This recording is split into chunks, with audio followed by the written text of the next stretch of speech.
All right, welcome everybody. Good morning. Good morning. Hopefully everybody's staying warm. Happy January 21st. So welcome to our special school board meeting.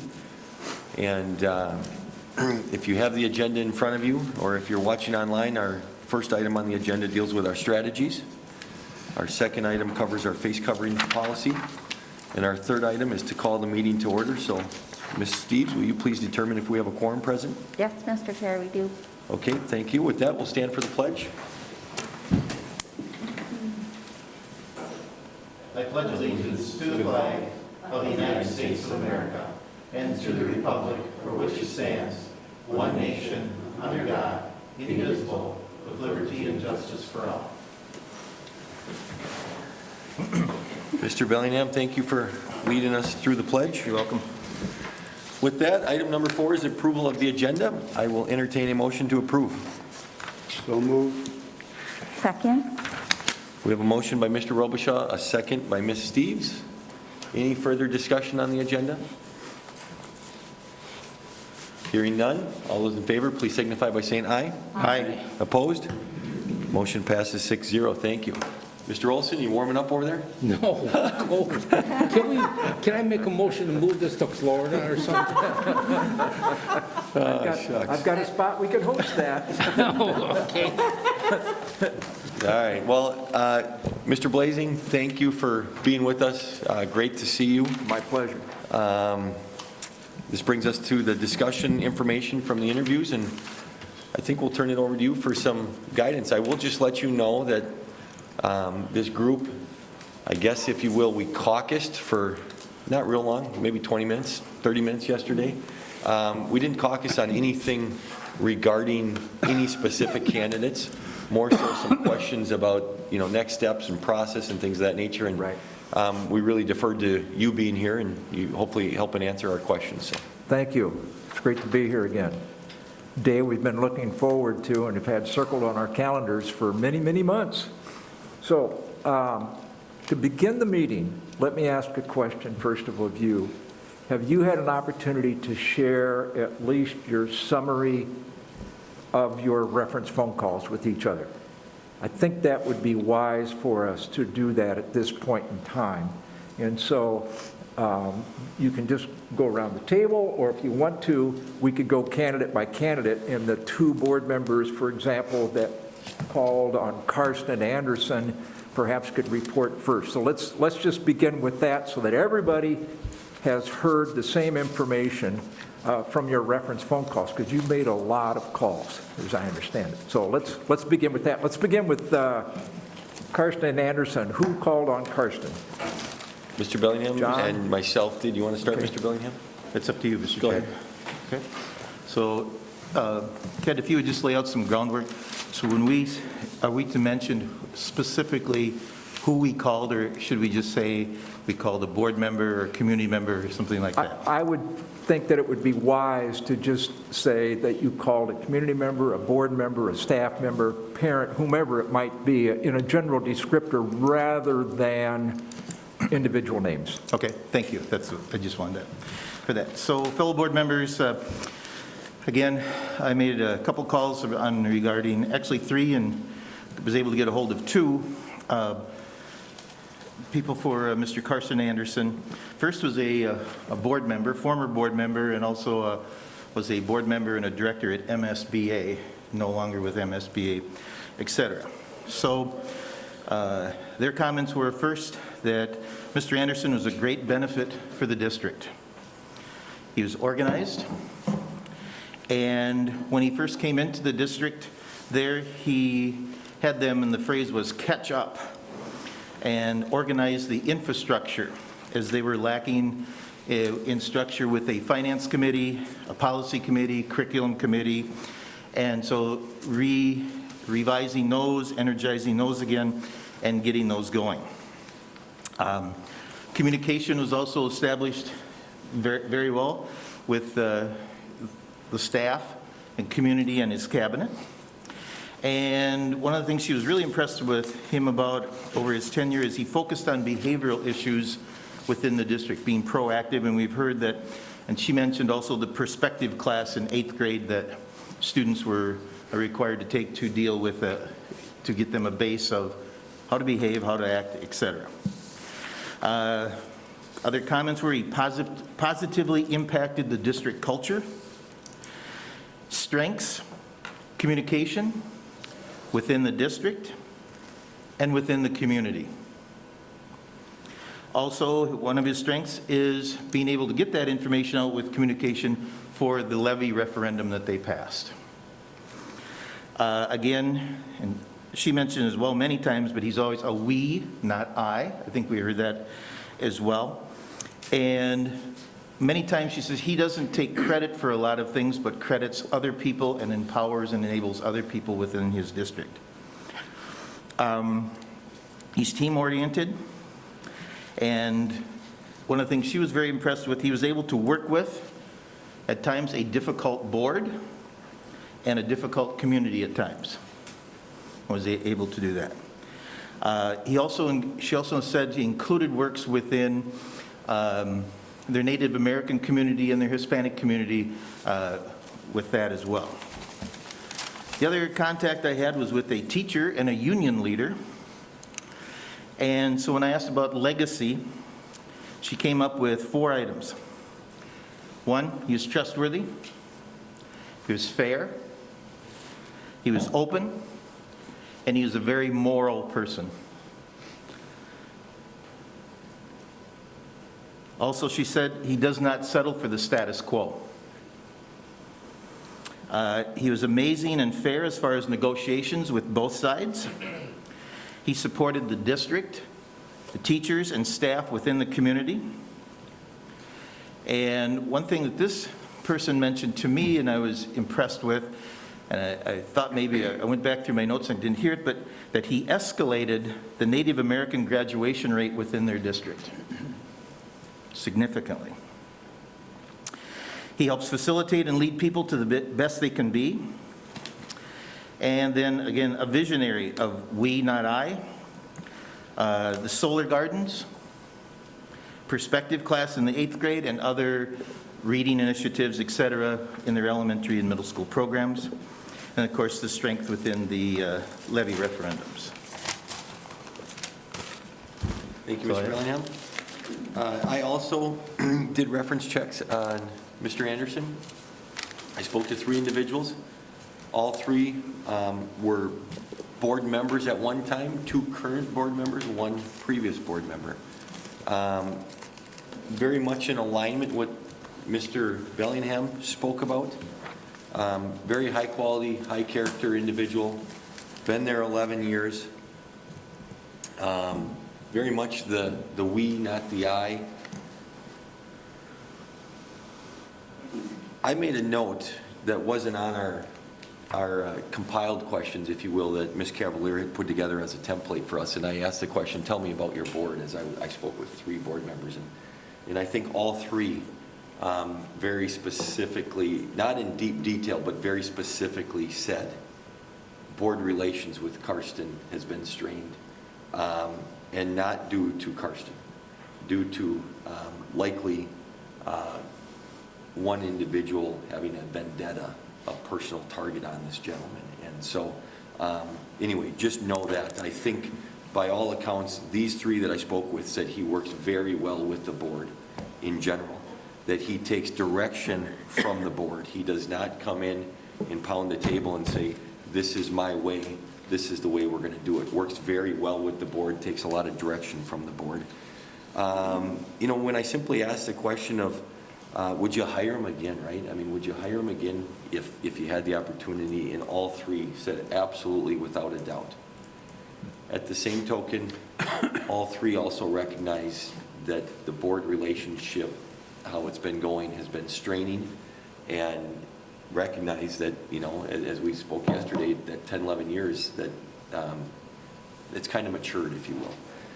But without a doubt, highly capable, has done great things for Red Wing, very confident. All said that he will be an addition to wherever he ends up. So that's my report on Mr. Karsten Anderson. Thank you. Should we move on? Reference calls on Benty, on Jamie. Yeah, so Ms. Cavalier and I teamed on that one. Do you want to go first? No, go ahead. So I called two people, and then within those reference checks, they suggested, no, actually, I called three, and then they suggested two more additional. All of them noted his integrity, his relationship skills. I think the synopsis of all of the conversations were that he is not necessarily a bad thing, but takes the time to make decisions and thinks about who they're affecting, and takes that to heart. All of them also noted, he's the candidate that doesn't have superintendent experience. But when I asked the question of, do you think he would make us a great superintendent for our district, every single one of them, without hesitation, said yes. That's my review. So I talked with two community members, but two community members who work in the area of supporting Faribault, growing Faribault, people who are deeply invested in Faribault and the community. So the first person, and both of them clarified specifically, I don't work at the high school, I don't work at the district, so I can't comment on that kind of relationship with Mr. Benty. And both of them also referred me to additional references that were the same additional references that Ms. Steves called. The first person I talked to talked a lot about the work to build pathways, right? And that was really important work for our district, and that was important. We talked a lot about Mr. Benty's ability to be a participating leader, also reiterating the comments Ms. Steve said about impression of integrity. I heard twice about the message it sent that people Mr. Benty had supervised had moved on to principal roles in the community, and that mentoring piece was really important. Comments from both references about Mr. Benty's ability to connect with other people, to listen, and connect with all kinds of different people, which was really important.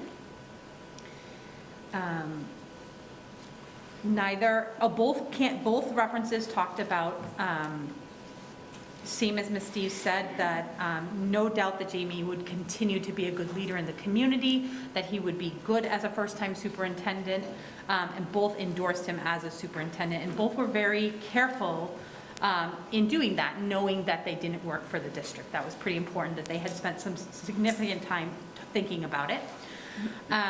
Both people I talked to talked about the culture of the high school, and again, if the high school is our flagship campus, how the development of culture there was really important and might speak to Mr. Benty's ability to make that sort of a district-wide culture. And let's see, let me just check and see if there's anything else I want to say that's different from those general comments from my write-up here.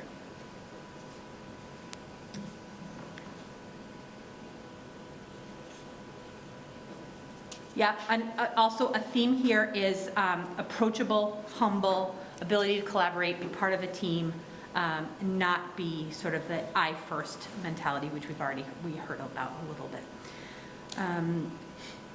And then I did get an unsolicited phone call from a third person, but this is somebody who was also on Cassie's list, who Cassie talked to as well. So I did get a call just also endorsing Mr. Benty and talking about, this is someone who does work for Mr. Benty or has worked for him in the past, and positive comments about him. No concerns were raised other than the obvious that he would be a first-time superintendent. Terrific. Let's reference calls on Brown, Joe Go ahead, Brown. Jerry. Okay, thank you. I contacted 3 individuals, 2 board members, and then 1 outside of Fairmont completely. Anyway, the references were all very positive. Comments about being a relationship builder, able to address many issues, has ability, these are coming from board members now, ability to follow up as needed. He has excellent skills in the whole area of staffing, working in facilities, finance, bonding, works well with the city and the chamber and other community organizations. Again, a good listener, came across many times, and a good communicator, great communicator. High energy, optimistic, cheerleader for the district.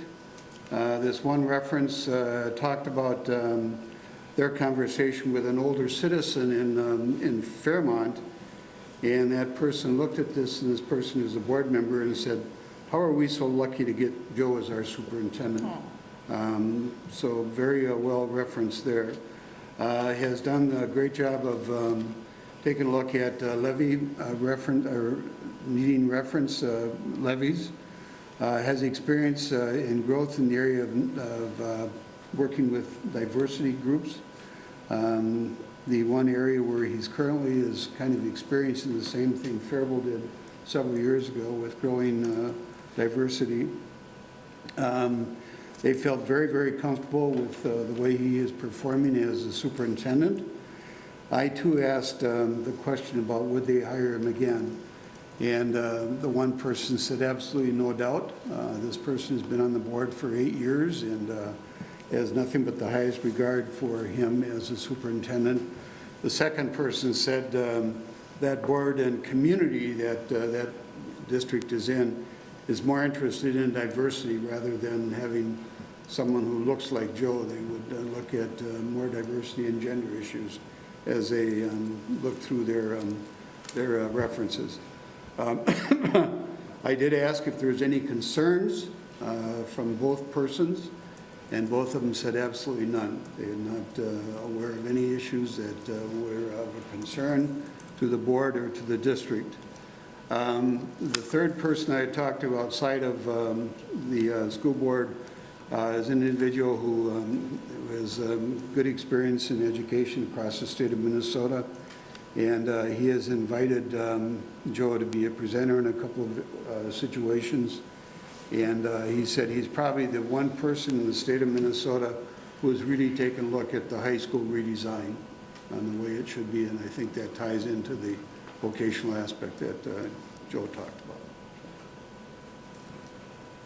Richard, you were, I think you also called on Right, yeah, Joe Brown. right. Yeah. I talked to 3 board members and the current superintendent that he mentored over a period of years. Actually, I spent quite a bit of time talking to these people. Where should I, where can I help?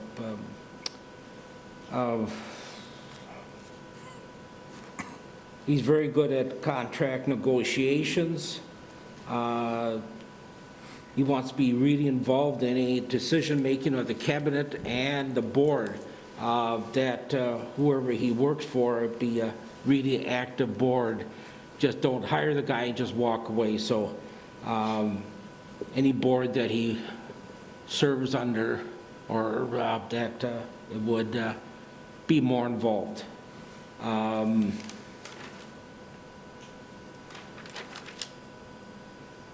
He's got a soft spot for EL students. He likes to help people. Good community relations. He does think outside the box. They said, I didn't suggest that, they actually said that to me. Cares about public education. He was very emotional, or they were very emotional about that, the board member. His focus is on students. Good working relationship with all the staff. He's not political, enlisted as a superintendent. Again, thinks outside the box from this board member. Free thinker, works as a team. Focus on, which I like this, on student achievement. That actually was from the current superintendent. And very visible, attends many school events, could be sports, plays, whatever. So he wants to get out into the community, and we all know he's not ready to retire. He wants to keep on going. So that was my discussion with 4 people. Thank you. I didn't keep track, but my goodness. I made an additional call on Mr. Brown to Okay, thanks, Courtney. a Go ahead. professional contact I have who's a lifelong Fairmont resident and businessman. And he also clarified that he was not directly involved in working in the schools, so couldn't speak as a community, as a colleague, but was a member of the community. And he had met Mr. Brown on several occasions, social engagements, community projects, and they had met together when Mr. Brown was coming to learn the community of Fairmont. He also had very close relationships with people who did work in the district. I didn't ask this gentleman a lot of specific questions, I listened, and he said he has no recollection of any negative issues in the newspaper or in the community, that he was charismatic and likable, that he got things done, had positive things to say about him. He mentioned also, as we've been bringing up, about Joe being a Democrat and that not being an issue, even though Fairmont is quite a conservative community. He said he thought he was a stronger superintendent than the previous superintendents over the years. So just positive comments from this gentleman in Fairmont. Mr. Chair, can I follow up one too, Dr. Beasley? Just on a comment from the board member at Fairmont, I asked why Joe was leaving. Was there any issues between the board and himself? He said, absolutely not. Joe looked at it, Mr. Brown looked at it and said, I've accomplished a lot in this district, and I'm looking at retirement, kind of. So he left under a good environment. There was no friction between the board and himself. It wasn't a thank you, goodbye. It was a mutual discussion. Yeah. 20-plus reference calls. Nice work. That's very rich, the feedback that you've received. Well, as you know, you had a group, and as I understand it, about 20 people yesterday, Nicole? Yes. That were part of the agenda for the 3 candidates that were here. Nicole, did you want to say anything about that? I know that you prepared a summary of the feedback from meeting with that. Did you want to add anything else to this? Absolutely. Yeah, we appreciate it. And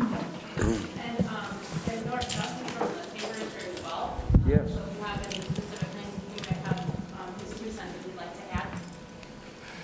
Yeah, and thanks to Nort for being an integral part. As you know, there were 3 big parts to yesterday's agenda for each of the 3 candidates, and one of those was a tour of the community and schools. And Nort, as I understand it, you were the chauffeur, is that correct? Chauffeur, tour guide. Yes, we had good conversations with all 3 candidates. Terrific. While out on the road reviewing the community. I think something that we did, this was Jessica Lewis's idea, and it was important that we ensured all the candidates understood the students that we serve here. So our first stop was Sunrise Trailer Court.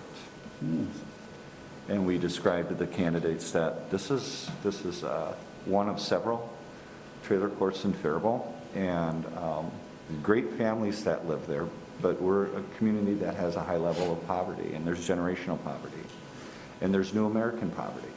And so the students that you're serving come from those, many of them come from those homes, and we wanted to make sure that all of the candidates understood that those are our opportunities in Faribault, developing children coming from those families and those homes.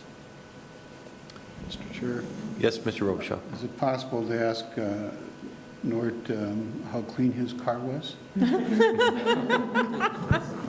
I'm sorry? How clean was your car? We understand you were asked to clean your car up before you started chauffeuring. The truck was cleaned out. We did make coffee stops on the way too. Very good. Attention to detail, very important.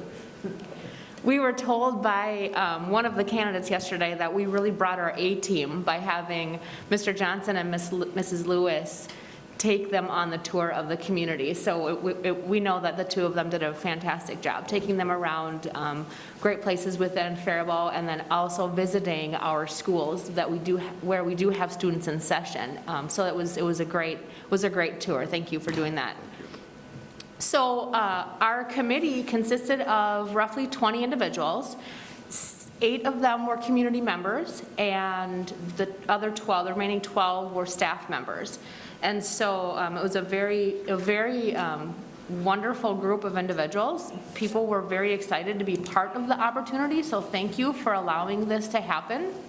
And we got some really good feedback, which you'll see in the memo, I believe, that it was passed out for you today. So we really just went through each candidate and talked about strengths and weaknesses and opportunities and obstacles with each candidate, and also really agreeing that all 3 candidates are wonderful. They all have very different backgrounds and very different skills, and bring very different opportunities and obstacles to the table for Faribault Public Schools. And so our perspective was really just what direction basically is the board looking at going to, and kind of tying them along with each of the 3 candidates. So we, on the memo, outlined out some important features or characteristics of each individual that we thought really stood out to us as a group to bring forward to you to review. You want to? Nicole, before you pass the mic, can you just tell us a little more of the flow of the conversation, if there were specific questions asked, or how did that work? And I will tell you, as we're on TV here and whatnot, and we're sitting in this really multifunctional room, we couldn't hear an absolute peep of what was going on over there when this divider was shut. So it worked really, really good. So can you just kind of tell us about how this worked with each candidate? Yes, absolutely. So we kind of did like a coffee talk style. We had 5 topics, and the topics were relationships and communications, equity, other pertinent educational ideas, and teaching and learning, and innovation and change. Those were our 5 kind of buckets, if you will, of conversational topics. Within each topic, we had some probing questions to fall back on if we had some kind of quiet time. But what ended up happening, it worked out really well. We'd start with one topic, and the conversation just would flow. It flowed really nicely all the way through the entire 90 minutes, where I actually had to stop a few of them at 5 minutes left and say, we're about out of time. Do you have any parting words you want to leave with us, or any other questions you have for us before we wrap up? And so it was a really good process. A really rich conversation, back and forth, more of an informal setting, so it was nice to where we could kind of get to know each candidate at a more relaxed level, as relaxed as you can with 20 people kind of looking at you. But it was a really great environment. Thank you for that. Thank you. To be really clear, it would be unfair of me to speak as one of the people that were part of that group, all right? That I was part of a group. But what I was asked to share was a thought that I shared with the group at the end of the meeting. And so that's what I want to share with you now. We've got 2 buckets of candidates. We have internal, we have external. And there are benefits of growing from within, things like the example that it sets for the rest of staff that you work hard, we can grow within the district. There are also advantages of bringing in outside expertise that maybe is lacking with an internal candidate. And it occurs to me that's really what your decision boils down to, because I think we pretty much agreed you can't go wrong with any of the candidates as a group. But that's where you all are in, as a position to decide how do we want to proceed. And there's benefits both directions, and that really seems to be what you're weighing. This is not from the Chamber of Commerce, this is from North Johnson. My board has not endorsed that. I'm pretty sure they would, by the way, but I want to make sure that that's clear at this point too. And we wish you the best with your decision-making. We're happy to be a resource if you need anything else. Was that about what I was going to cover? Thanks very much. Just on behalf of the board, thank you, Nicole, for all your efforts, and thank you to the 20 people that participated. We have one in the audience, Ms. Boudreau, you were there, so thank you. I guess I'm not exactly sure if any of the other 3 staff members back there were, but just a big thank you for putting it together and taking your day. And Nort, thank you for being the chauffeur, if you will, and taking people around town, and I'm sure having some great conversations. So we do appreciate all of your time. Hopefully it was a great exercise, so thank you. That's incredible. Kudos to you as board members for just a terrific process. And now you've had the input of over 500 people. We had 481 contribute to developing the leadership profile report, desired characteristics, and over 40 from reference calls and from the committee meeting and from Nort and the tour of the community and schools. And eventually it comes down to your responsibility, the 6 of you as board members, to make a final decision. And that's what we're going to begin to do now. But it's very impressive, the process that you have followed to this point over the last several months. And so I think that Nort said you've got 3 individuals that we think could do the job, that you can't go wrong on this. And my question to you is, do you share that? Board members, chime in. State that question again. Richard, what I'm asking is, you've got 3 individuals that you've narrowed it to. Do you believe that each of the 3 could be successful here, could do the job? I'll speak for myself, of course. I think 2. There's 1, not a chance, in my opinion. Others? I'll speak. I think all of them could do the job, but like Mr. Olson, I have my preferred candidates that I've been thinking sure. about. Yeah. I do want to say that after 2 difficult years serving on the school board and having, a lot of sort of divisiveness in the community and a lot of conversation about trust over the last couple of weeks when we're doing these interviews, I am really we have a lot more in common in this community than we think, and we give ourselves credit for. I feel like the group yesterday and it's just like we see what is important and we see what challenges we have and we see the pros and cons in each of these candidates. And I feel really positive about this. Thank you very, very much. So I hope that with this transition to a new superintendent, we can build on an experience like this. And like you said, all the people who participated in the survey. It's important to note, Courtney, to follow up on your comment, that right through the end of yesterday, you were also continuing to recruit. The candidates were measuring you in the community and the school district thank goodness my phone didn't ring last night, because I can tell you it's not uncommon to have candidates pull out, thinking, no, this is not a good fit for me. And you didn't have that happen. That's great. Thank you for sharing Yeah, that. that's good to hear, good to know. Mr. Robichaud? Chair, thank you. Kind of a long response to your question.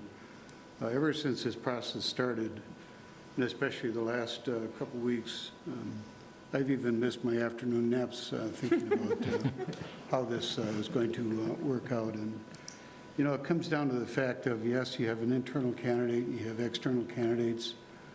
It really comes down to the fact that we're about to pass the torch to the next leader of this school district.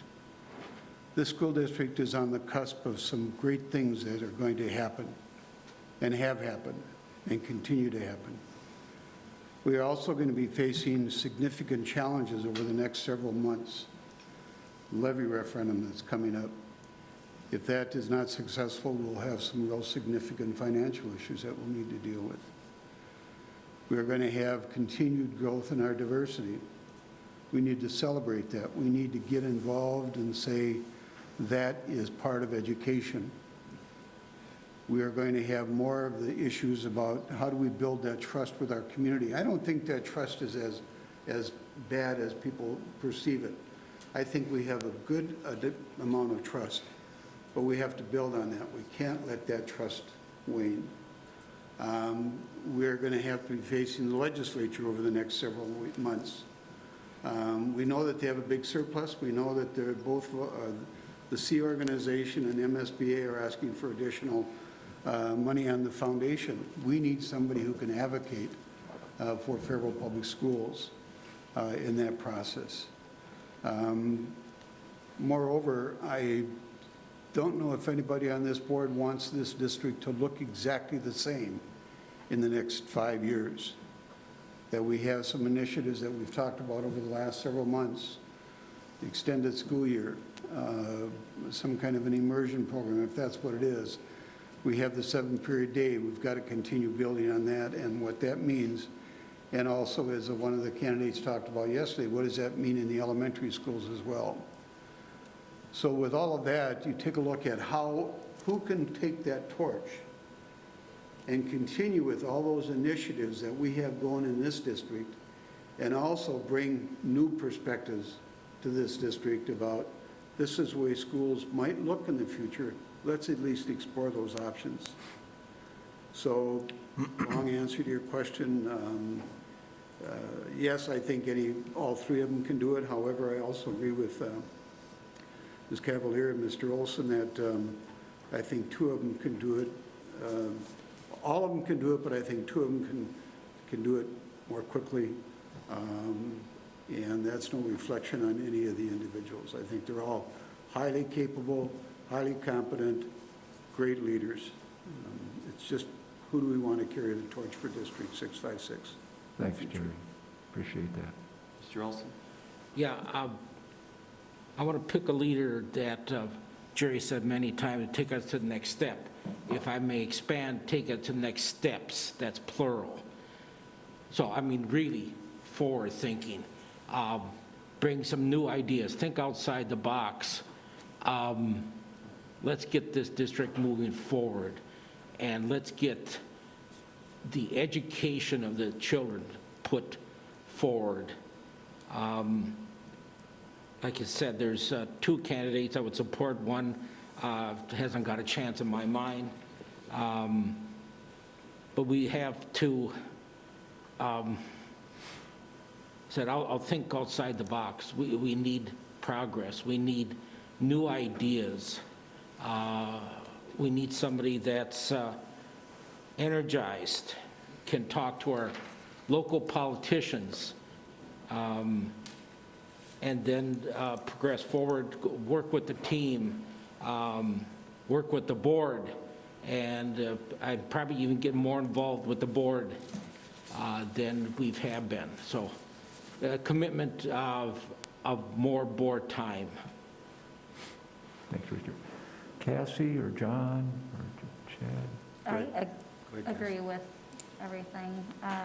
in my mind, there's two candidates. All of them could do the job. Two would do it better, in my mind. Mr. Bellingham? John?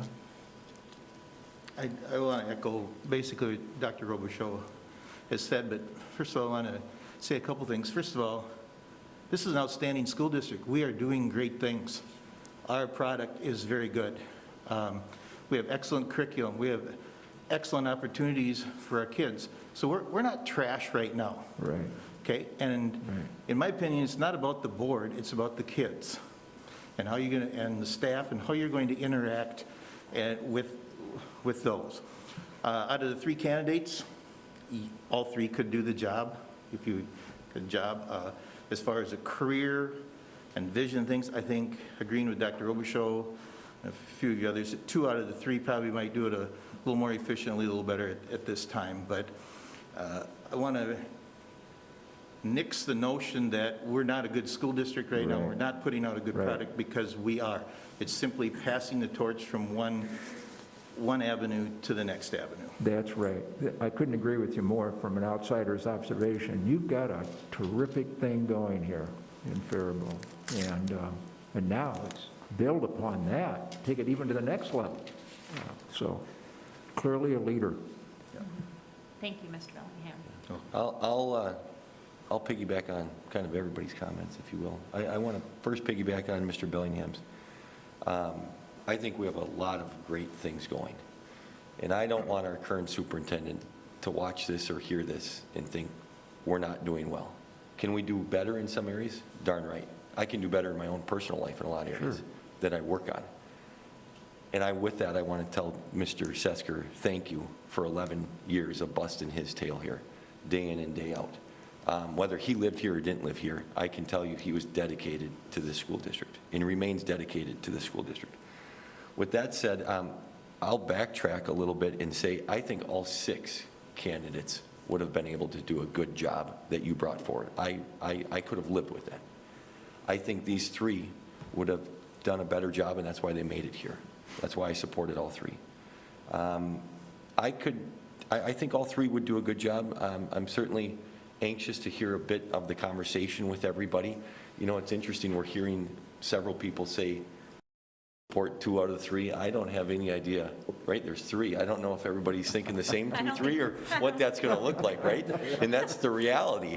So, but let's be brutally honest.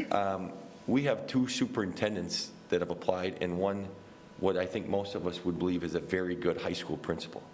They would not have made it to this level if they weren't really good at their jobs. That's right. Now, does that mean that all 3 will be the best fits for us? No, that's what we have to try to determine, who will be that best fit for us. And as Mr. Robichaud talked about, you know, looking forward as this stuff is changing. You know, rewind 2 years ago, none of us would have thought we would have gone through what we've gone through. And so, yeah, absolutely, I can support. I can support. It'll be interesting in the conversation, but I think all 3 would do a very good job. So I'll leave it at that. Well, take you back to the desired characteristics, you know, communicator extraordinaire, community builder, culturally competent, pedagogical expertise, a relationship builder, and somebody who could manage and lead a school district of the complexity of the Faribault Public Schools. And then there was also a few personal attributes of courageous, genuine, approachable, and self-confident. So, you know, keep those in mind. And as many of you have mentioned, you know, keep the 3,500 plus young people that attend your schools at the forefront of your mind as you make this final decision. Well, as you know, many times, as you could well expect, many times the number 1 candidate of a majority of the board is not necessarily your number 1 choice. So think about who would be the best fit for the school district and for you as a board, not just individually. So with that, I'm going to stop talking. You know the drill. I think you have in front of you a matrix, and we're asking you to circle the name of the candidate that you would prefer when compared to the other two candidates. Okay? Ted, question for you, just to Yes. make sure we're all on the same page. Obviously, 2 external candidates, 1 internal candidate. Right. Several of us, many of us, all of us have had some form of a relationship with Mr. Venti, in some form or fashion, a working relationship. Right. Or presenting relationship, or whatever, right? Should we allow that into our thought process as in a holistic view as we're trying to narrow down, or are you encouraging us to really just reflect on reference checks and interview and that type of stuff? It's very hard to separate the two away, Chad, and so I don't think you can do that. Even if you wanted to, that's going to play a role in your decision-making process. So I just don't think you can separate the two. Okay. Very difficult to do. Mr. Olson? I don't know if I really like this process because of internal candidates, which has happened to be my adopted school. This could be difficult. It really is. Yeah. It just all of a It sudden, is hard. now if there were 3 external candidates, never really talked to them and stuff, but I don't know what to say. It just, Well, it's going to be, yeah, I've heard what you said, Chad, I've heard what you said. There's another way we can go about this. I can give each of you a 4x6 card, and you simply write the name of your preferred candidate on that card. Now, what that doesn't, it's going to show similar to doing the modified Delphi technique that we're following here. Because when the results come in, it's still a vote total. Still going to be winners and losers on this. again, I've been here, and you guys can correct me, but I've heard 2, whoever 2 is, came to the top. So if we, on those cards, put down our 2, or maybe you don't have to put down maybe 1, I don't know. But again, I'm hearing 2. I don't know if it's the same 2, I have no idea, but, can we eliminate 1? This would be the same process as showing us. Exactly. Yeah, it's going to lead you to that same total. Yeah. Mr. Chair, if I may, so I prefer to stick with this procedure. One, it gives us a database, some data here to have discussion on here. It doesn't pinpoint that, and Yeah. it gives us some direction, and then go from there. And if you need to do the second route with the cards, that I think this is, I particularly like this method myself. That's well spoken. I'll agree with John. Let's go ahead and finish those. When you're finished, let me know. We'll collect them. And you'll help me transcribe them back to the flip chart here.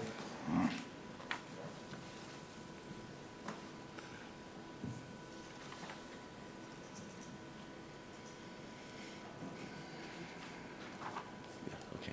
I want to make sure I did it right.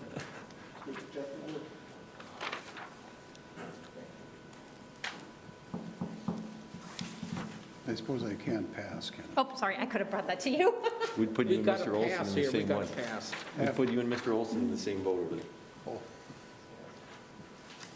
Write your name in, Jerry. I've got my name on the top. I know.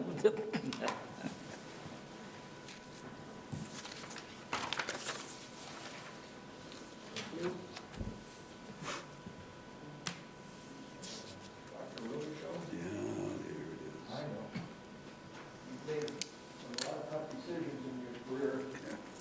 Jerry, and just one more. All these first.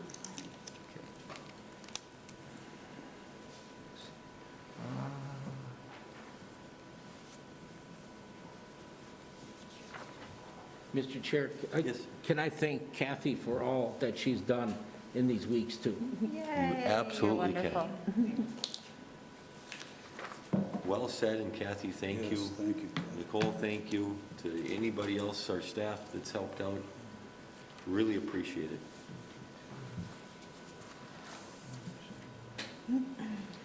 Again, thank you for your leadership, taking us through this.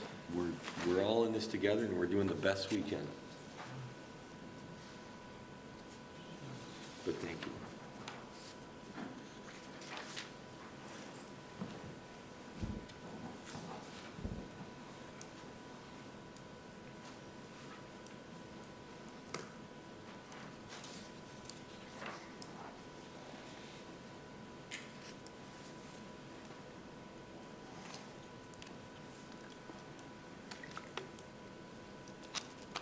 Ted, I'm just going to step out for 2 minutes here. So.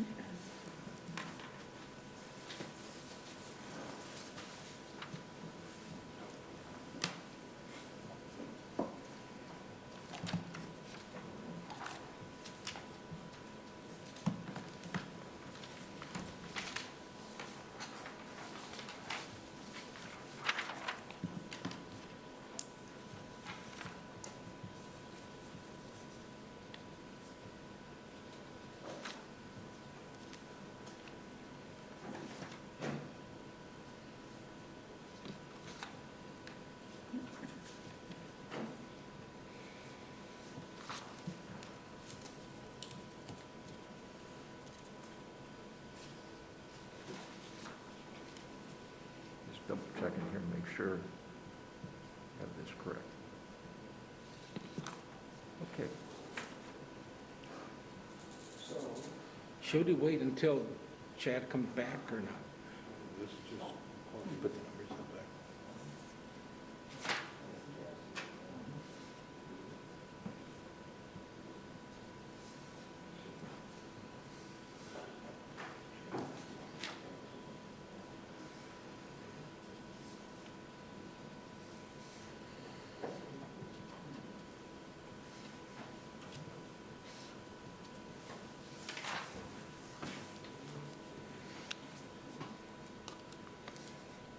Jerry, I wrote in your name.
Just triple check to make sure that I have your individual tally correctly reported here. I double checked, but if there's an error, let us know.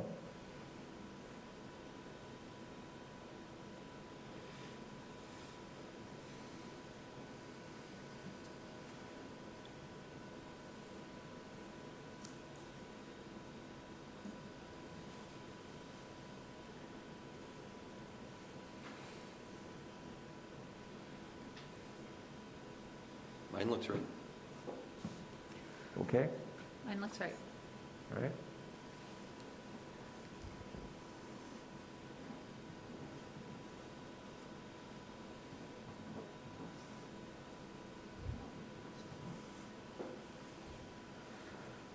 There's some common ground there.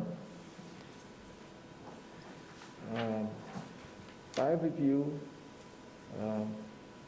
circled Carson Anderson's name at least once in the comparison. 4 of you preferred Mr. Benty at least once. And then only 3 of you preferred Mr. Brown at least once.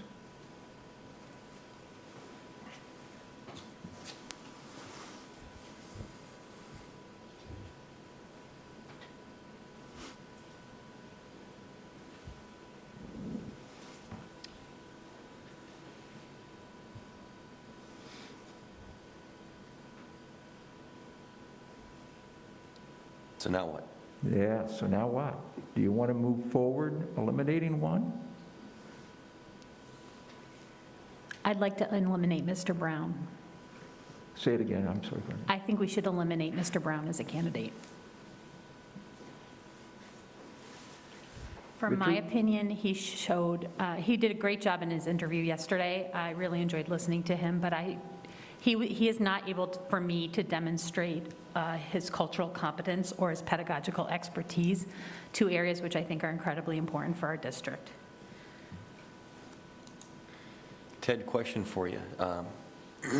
All three have a 0 by somebody, right? That's right. It'd be a lot easier if everybody had a 1 or a 2, but all three have a 0. You tell us what you want to do. Does it make sense to have all of us give a debrief on everybody? I mean, simply going down the line, maybe you'll get it to a consensus, but I don't know, with everybody having a 0, Yeah, who are you going to eliminate without having some further right, discussion? right. But maybe I'm wrong. Yeah, eventually 4 of you are going to have to agree, this is the route to go. That's, I mean, that's a minimum.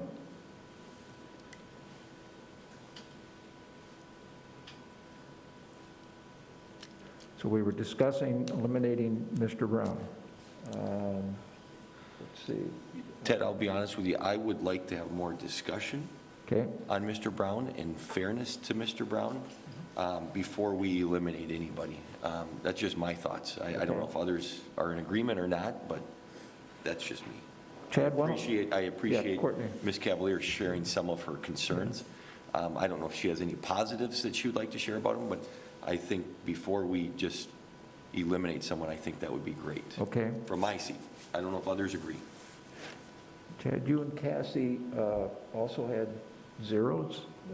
Why don't you comment next on Mr. Brown? You want to go ahead? You can go first. You want me to go first? Sorry, I gotta get my notes out here.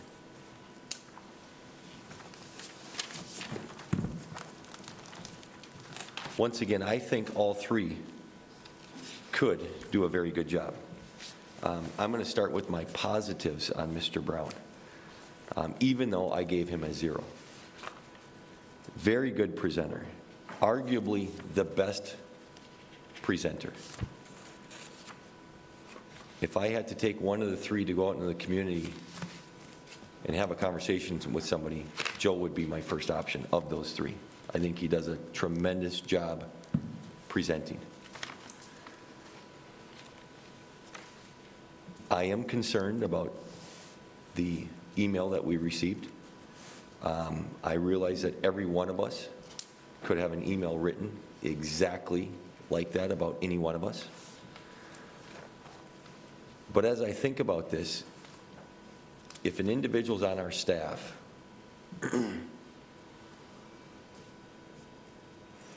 and something happens, we have to deal with it. If an individual is not on our staff, we don't have to deal with it. And I just, at this point, I feel like we deal with a lot, and I don't know that I want to go there. I have concerns about how our community would view that, and I also have concerns about how our staff and our leadership would view that. In total defense to Joe, he addressed it head-on, and he said every single one of them he could identify and talk about. So I greatly appreciate him taking that role.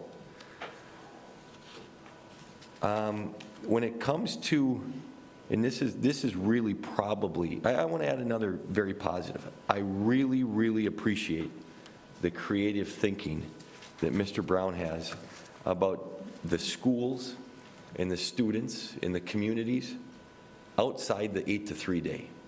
These buildings are big and they're useful and they can be used in many different ways. I love the example that he talked to us about trying to get a bunch of kids over to Riverland, and how the Riverland, if you will, and I'm not picking on Riverland Community College, but how the status quo, if you will, the way we always do it, how that pushed back. So I really do appreciate the thought process, the creative thinking on the non-8 to 3, how do we use these buildings? How do we get these students additional education? I loved it. I guess the biggest thing for me that separated Mr. Brown from Mr. Benty and Mr. Anderson, and I am probably the biggest non-educator on this board, but when we asked about student achievement and closing the achievement gap, I did not feel that I received any straightforward, concrete answers. When I do talk about Karsten, I'll reiterate this, and when I talk about Mr. Anderson, I'll reiterate this, and when I talk about Mr. Benty, I will reiterate this. But both of them, in my mind, Mr. Anderson spoke at length about Tier 1 and focusing on Tier 1 programming, and Mr. Benty spoke at length, not about the high school, but about getting to the elementary school kids and making a difference there. And I guess for me, those are the two biggest.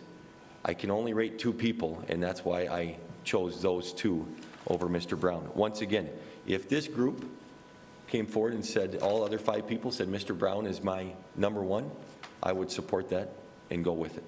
But unfortunately, we're going to end up with one of the 3. So that's my pros and that's my cons, or my positive and negatives, if you will, of my interview and thoughts on Mr. Brown. I hope that's fair, and I'll turn the floor over to somebody else. Thank you. Ms. Steves, I think you're next, sorry.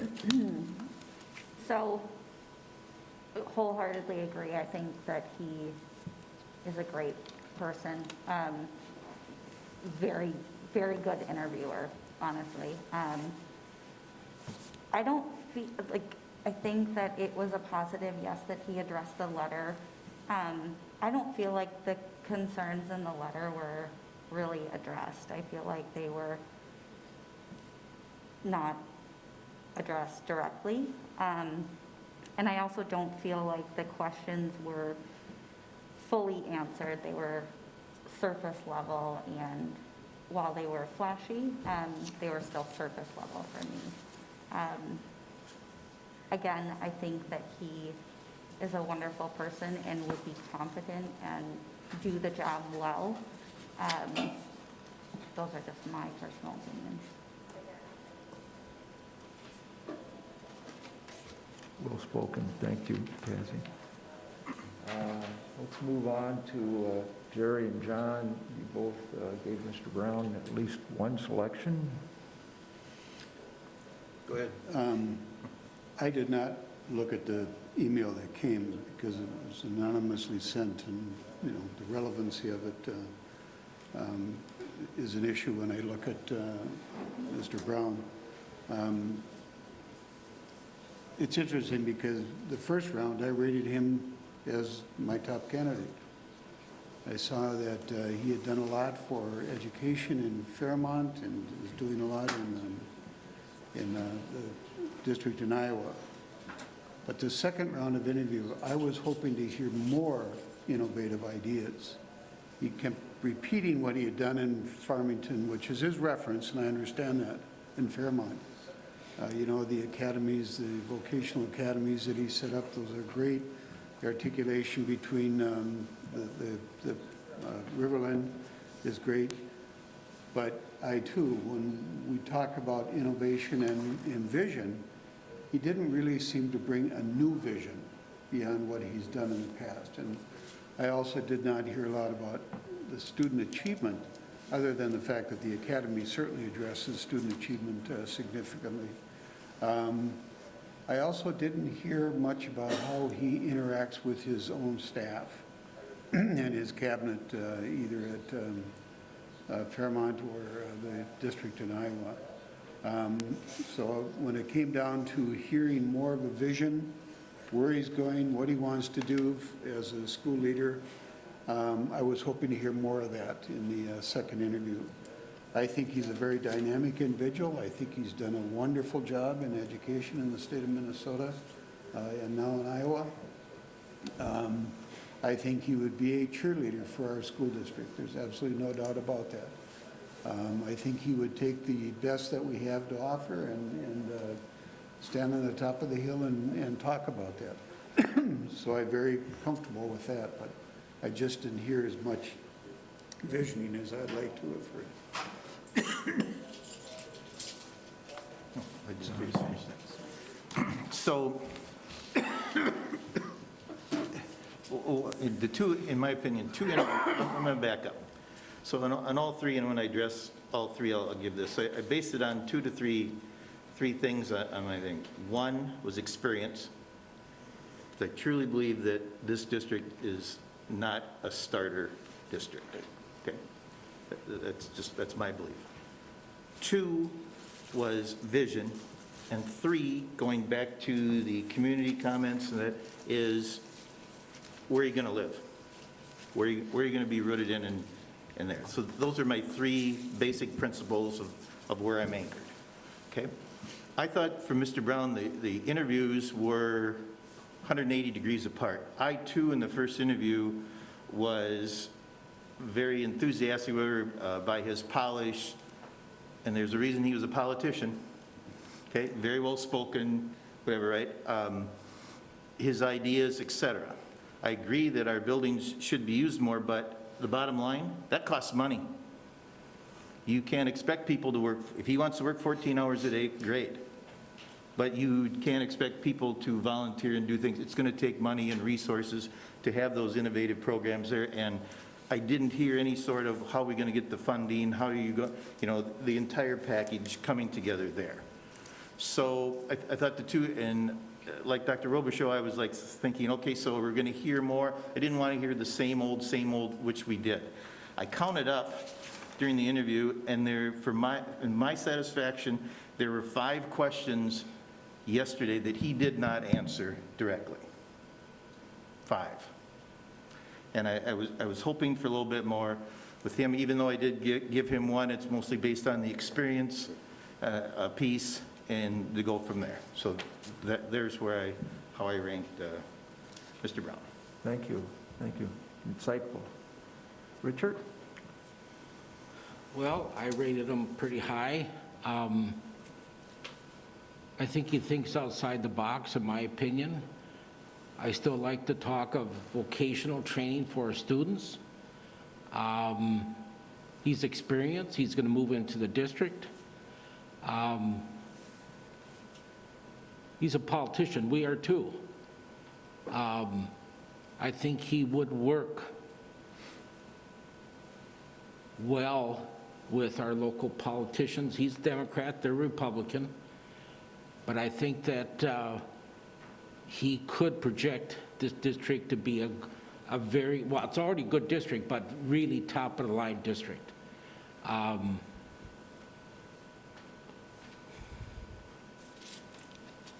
I think he would work well with all the staff, especially with Mr.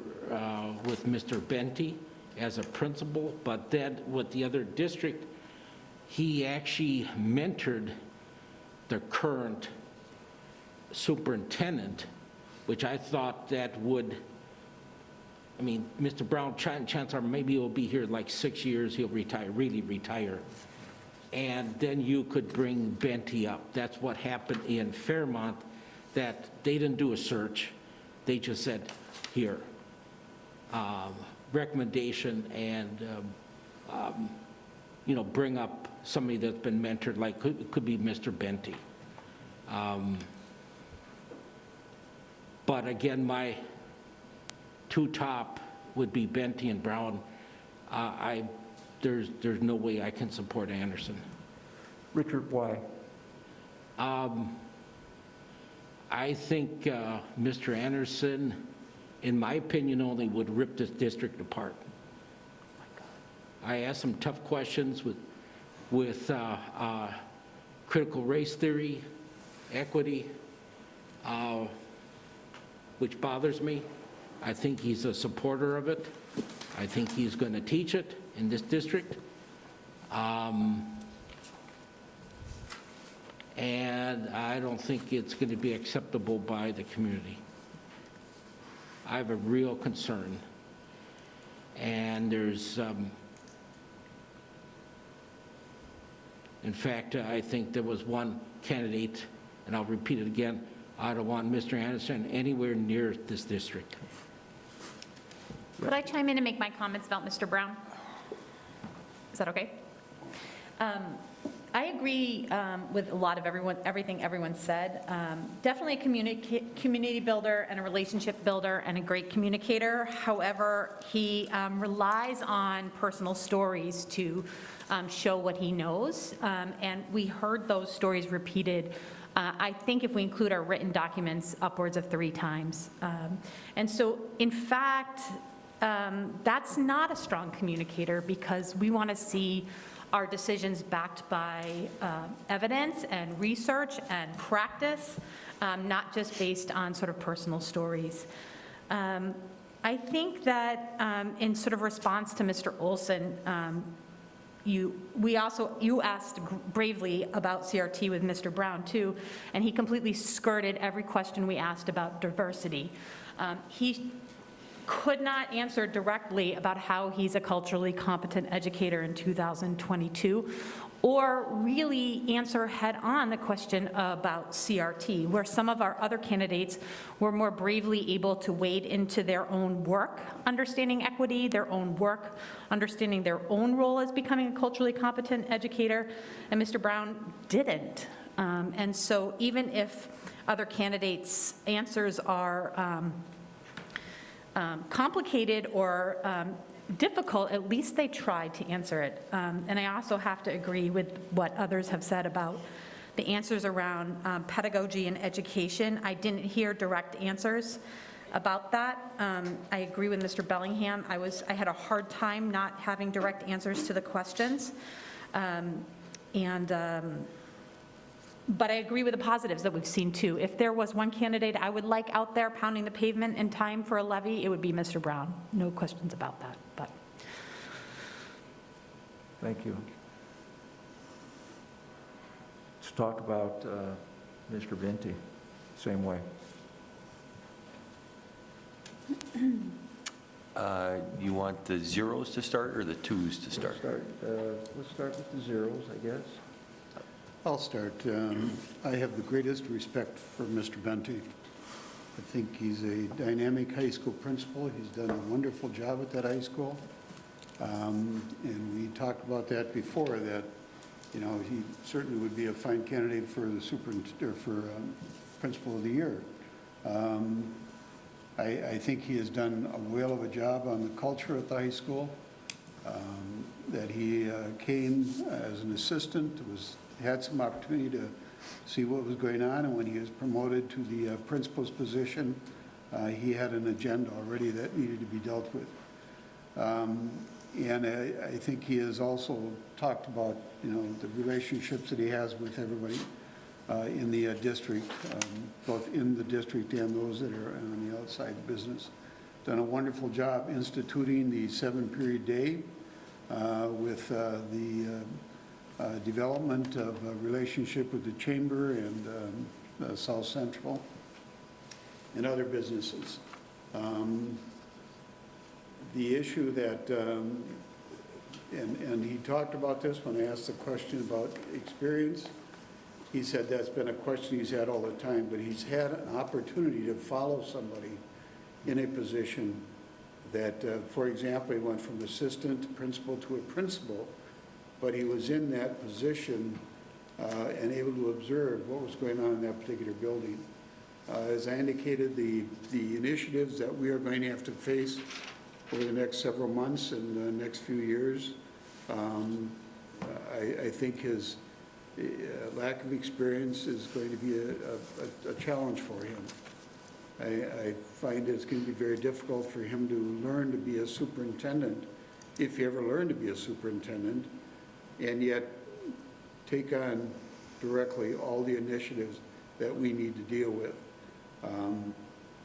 I think that's the only thing that is troublesome for me is his lack of experience. I would like to see someone come in and continue the mentoring of Mr. Venti and prepare him in a more general global way of what it's like to be the life of a superintendent. He's never worked with a governing board. I know you can learn those skills, but I have some concerns. But I think he's done a whale of a job at the high school. He's done a dynamic job. He's well-liked, well-appreciated, and well-respected. I just think at this point, we're not a learning environment. We're not in the point where we are needing someone to learn the skills of being a superintendent. Thanks, Jerry. Ditto. Again, basically, again, I'll go back to my basic principles of my evaluation and how I determine this. One, experience. Two was your vision, and I do believe, and I agree, I think Mr. Benty is an excellent high school principal. I believe he has a vision, but also he has an advantage of having that vision because the 7-period day is laid out. He helped organize the levy, he worked on the levy, et cetera. He has that insider knowledge vision of our Vision 2020 and, you know, the things we got going on. So that's it with that there. And then, of course, third is residency. And I'm weighing whether I should say this or not, and maybe I don't know, but again, if you go back to the public comment and you visit with people in the community, it's very important that this superintendent indicates the desire to live in the community and be a participant in this community, okay? Mr. Benty and his family have made a choice. They've had 9 years here, okay? And I've been told by some community members it's bothersome, and it bothers me as well, that we have people who work in our district that say what a great district we have, our kids are great, our staff is great, we have a great product or whatever, but choose not to live here and not to send their children to Faribault schools. So that's my second criteria with that, and both Mr. Brown and Mr. Anderson have indicated, yes, they will move here, lock in here, et cetera. So that's it there. As far as, I thought yesterday, Mr. Benty's interview was very positive, very strong. He gave a very good interview. Knowing him personally, et cetera, you know, having worked with him as well too, makes it for a difficult decision. But again, I go back, foundations here of my 3 basic principles, and I live with that, so. Let's see. Courtney and Richard, you both had him with one choice?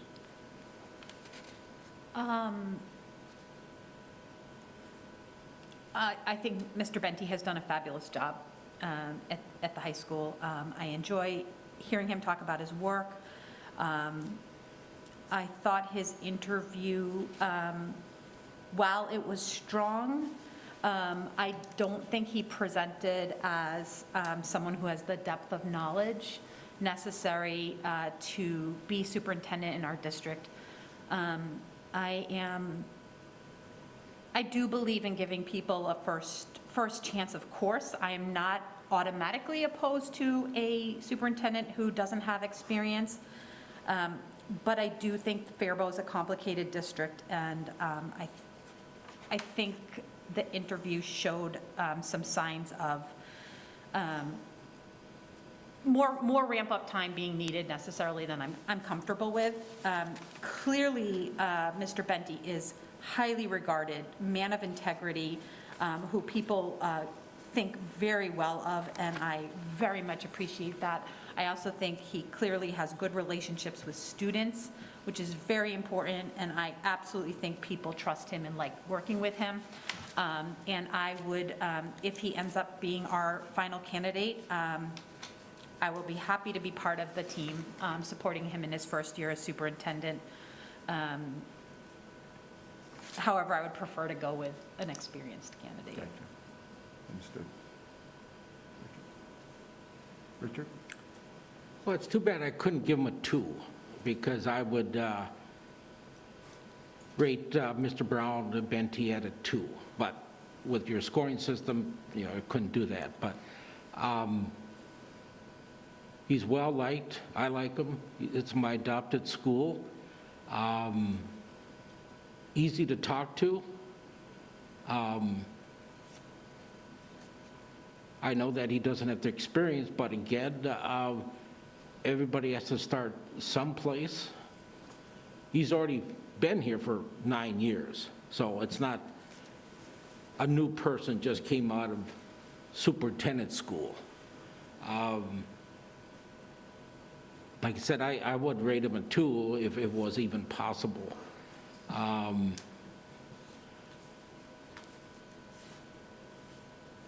Like I said, I would definitely be happy with Mr. Benty as our superintendent. About, John mentioned other people about moving here. Yeah, that's critical. I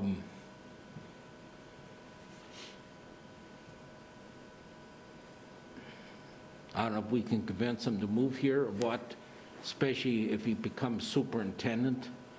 I don't know if that's an option or with his family. I don't get down to that personal level with him. I would definitely encourage him to move. I'll help him put his furniture in the U-Haul if it has to be.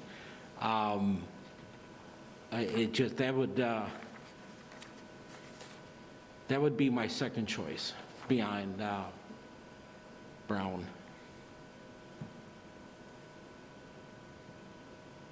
Go ahead.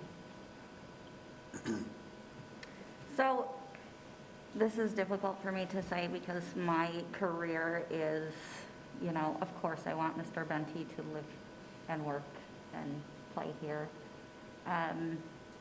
So it's difficult for me to say this because it's going to sound like I'm talking out of both sides of my mouth, but I know the difficult decision. Like, I've recently had to make some difficult decisions, and I have to make decisions based on my family as well. So I understand completely the position that he is in.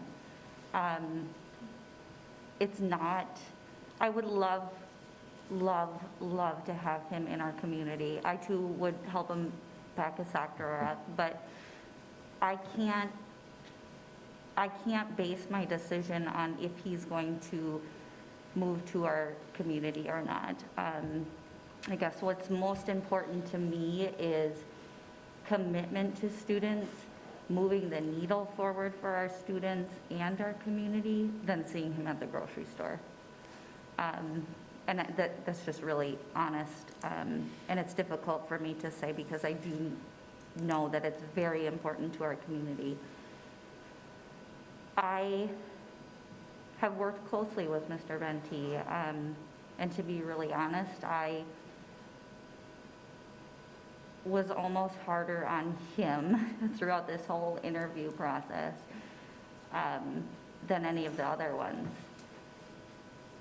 As someone who took the stairs themselves, I appreciate that he's made a commitment for the last 9 years in our district. Someone once gave me a chance, so I appreciate that as well.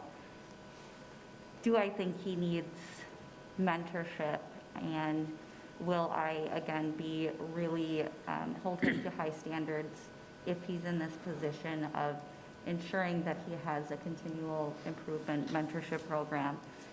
Yes, absolutely. I feel like we need to give him a chance to see if he can fly, because I know that he will. Thank you. Chad?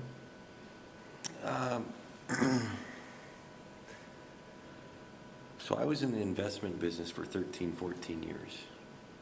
And as many of you know, with investments, oftentimes the biggest reward comes with the biggest risk. And I would view Mr. Benty in that category. I think Mr. Benty can probably move us the furthest. But I also think he's the biggest risk, and it's because of his lack of experience. But the reason I gave him a 2 is I think number one, I think he's done an outstanding job at the high school. If we go back to his first year at the high school, I believe this is pretty accurate. If not, I'm off by 1 year, so I apologize. But his first year at the high school that he became principal, I believe he had to then fill his own replacement as he moved from assistant principal to principal. And he hired an individual. And by all accounts, it didn't go as well as he was hoping. He had to move on from that individual after 1 year. Tough decision being your first year and having to kind of put the tail between your legs and admit, I think I made a bad decision. This isn't as good a fit as I was hoping. Tough pill to swallow, if you will. He then went on to hire 2 assistant principals that he spoke of yesterday, in Mr. Sage and Mr. Peck, who after 4 years are now leading buildings in our district. I think that goes to show the leadership that he provided them. Don't get me wrong, I think they're great individuals, but I certainly think that leadership and mentorship that Mr. Benty provided them, that training, was very impactful. We talk about grow your own. If we want to do this throughout the district and have an increased mentorship program, I think this is a great opportunity to continue to show that we're serious about growing our own. He, in my belief, from the 3 interviews, I believe he has the most experience around diversity. He spoke to us about being at Richfield, and I believe the makeup of that district at one point was about 65% white students, and about 3 years later it was down to 35%. He's been here, he knows how the changing demographics have impacted us, and I think that's a plus for him. He spoke to us about focusing resources on the elementary schools and trying to get to these kids early. And that's the second time I've heard him say that. I'm on the mental health committee. He was there at one time with us.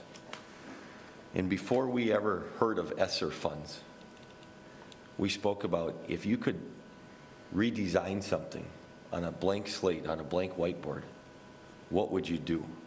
And if you could only hire 1 additional social worker, where would you put that person? And Mr. Benty said, don't get me wrong, I would love this individual at the high school, the building I'm in. But he said, let's be real. That individual really should be in the elementary school, because if we can get to them early, it's a lot easier to get them the support they need. And that's impactful to me. Hearing about getting people into the elementary schools and closing that gap earlier. I'm not an educator, but in my common sense, what I hope is my common sense world, that makes sense to me. In terms of innovation and vision, he spoke about building, makeup, layout, whatever, I forget his exact words. But I think what goes with me there is, how are our students learning? What does that school year look like? Do we ever look at different grade levels? I don't know what he was getting at. But I can certainly assume, and I interpreted, that it was, let's do what's best for the students. Yes, we will have to make some difficult decisions, but if we focus on the students, we can move the needle. When we think about his lack of experience, there's no doubt, we would all agree, he lacks the experience. But I think we're starting to see a trend in society where it's not just the people who've done it before are getting opportunities.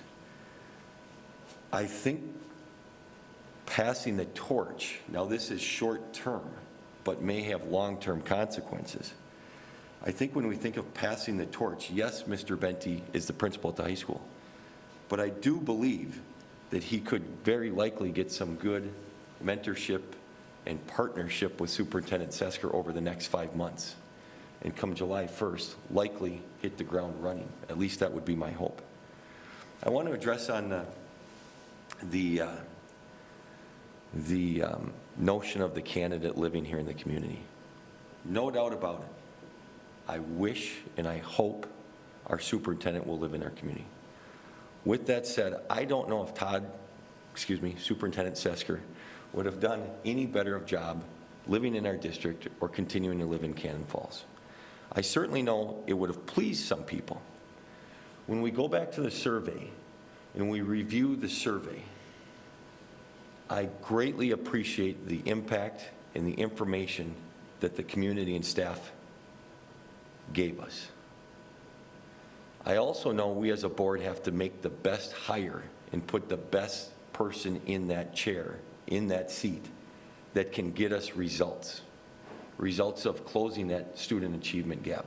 Results of making sure every student is learning at the best of their abilities, whether they're the high achievers, whether they're middle of the pack, or whether they're lower achievers. We need to have that person here. I would like them to live in the community. When we look at that survey also told us by many, many people that we should absolutely not put a mask mandate in our schools, and yet this board chose to. We do have to make difficult decisions, and maybe not everybody, not everything, we can check the box as perfect.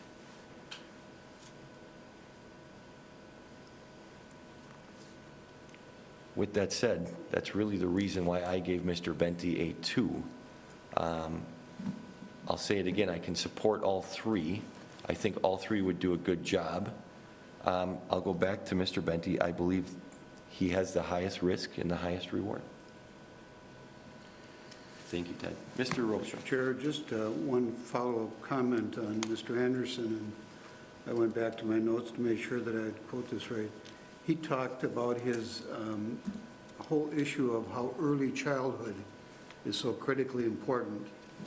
And he talked about how that is so important because research definitely substantiates that if you want to close the achievement gap, you don't start at the high school or the middle school, you start at early childhood. And I believe he talked about how he would allocate resources in that area so that, yes, in fact, it does address the achievement gap and the student achievement. So I think he is also very committed to early childhood programming. Well said, Mr. Robichaud. I just didn't share that because we're not on to him yet. Mr. Chair, could I just say But something? thank you. Yes, absolutely. I'd just like to publicly thank Dr. Leland for all of her work developing our early childhood programs in Faribault. It's been a long, dedicated process with a lot of work to find grants and work with the legislature, and our programs are thriving. And I think she deserves some recognition for all of the work she's done to build those programs with the team here in Faribault. Well said, and thank you. Let's talk about Mr. Anderson. Richard gave him a 0. Mr. Olson, before you chime in on this, I would just ask that all of us be as respectful, and I 100% respect your opinions, and you're entitled to them. I would ask that all of us be as respectful about these candidates as they are very likely all great people and great human beings. So I would just ask that we make sure we keep our comments in a general, respectful way. Thank you.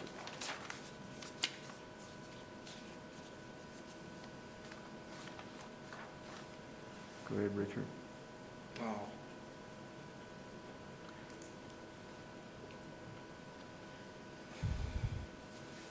I don't know what to say at this point. Very simply, I would not vote for Mr. Anderson at this point. I don't think he's right for the community. I mean, he's a nice person, he's got experience.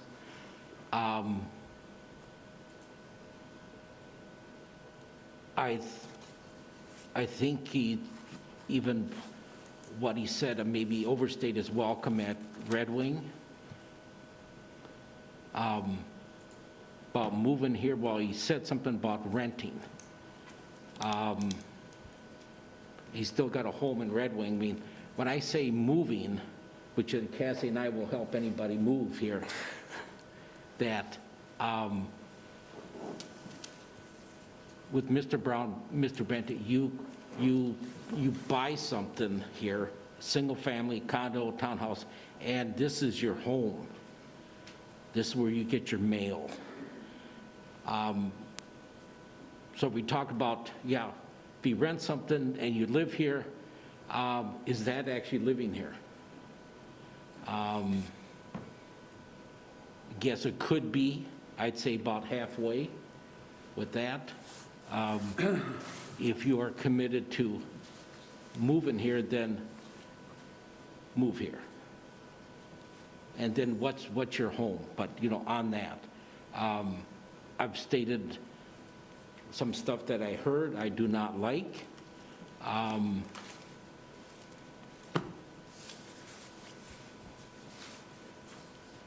don't think I can work with him. Hopefully, I haven't offended anybody. If it is, just tell me, there, No, sir. I appreciate That this is a long process. This is, an entire board, a lot of hours. This is incredible. And this is my third search, I believe, Jerry. I think it's my third. It's very stressful. Couple candidates have said they'll do something. They didn't do it. And we as a board, we get crucified for that. Mr. Olson, can I just follow up on that? When you say a couple candidates, you're talking in the past, none of these Right. three? Oh, yeah, past not, Thank you. not here. Thank you. In the past. And they volunteered information and they misled the board and the community. I like people telling the truth. And we got, the board at the time, not the we board here, we got burnt, and that's why with the community survey, it's pretty common what they were saying.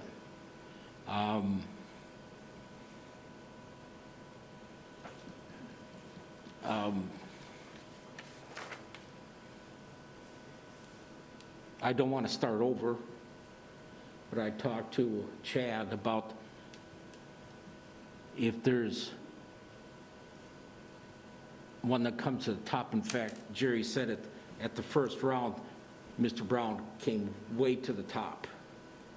I don't see anybody really, strong as compared to the six. Some got real low and stuff, but some come to the top.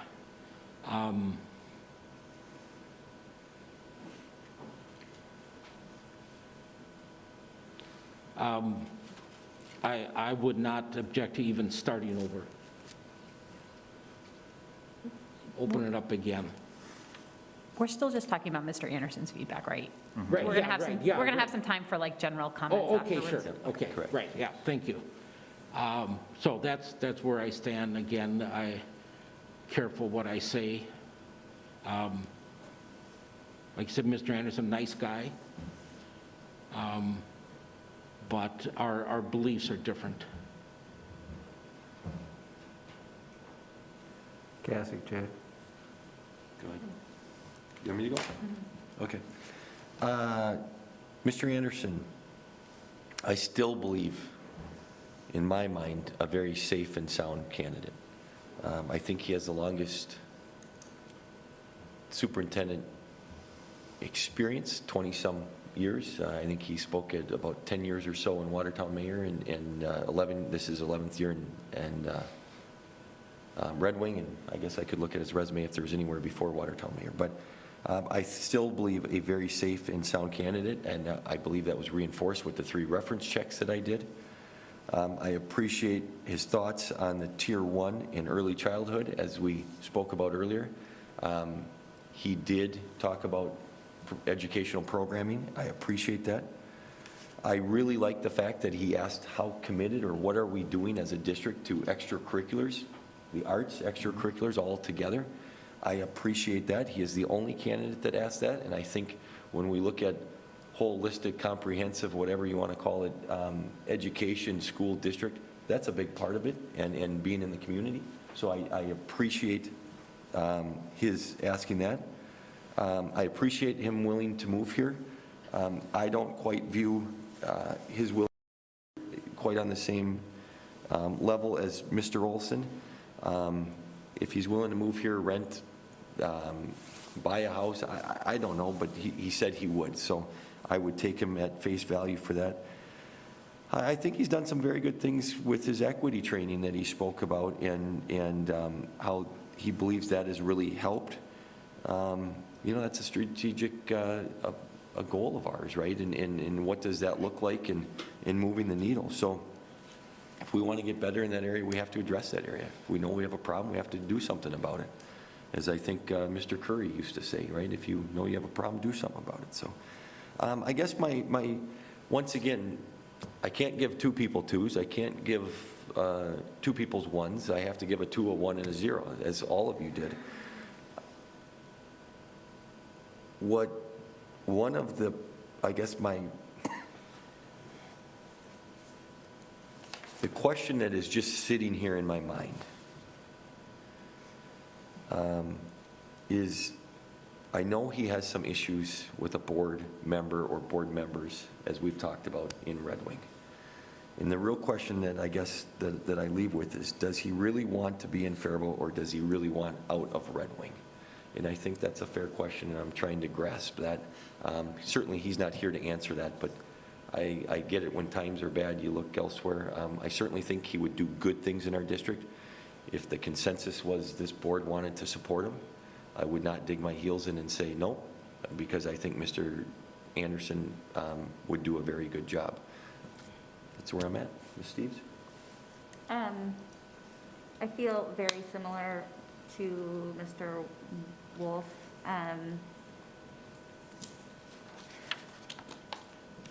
So a couple of the questions, I didn't feel like I got the answers.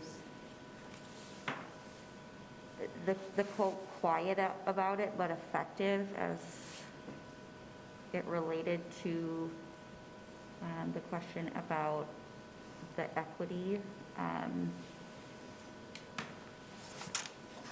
I feel like he would do a great job, but I'm looking at the memo from the community comments, and I see the word status quo, safe, less conversation. And then I look at my other side and I see what we're asking for from a superintendent, communicator extraordinaire, community builder, culturally competent, management and leadership skills.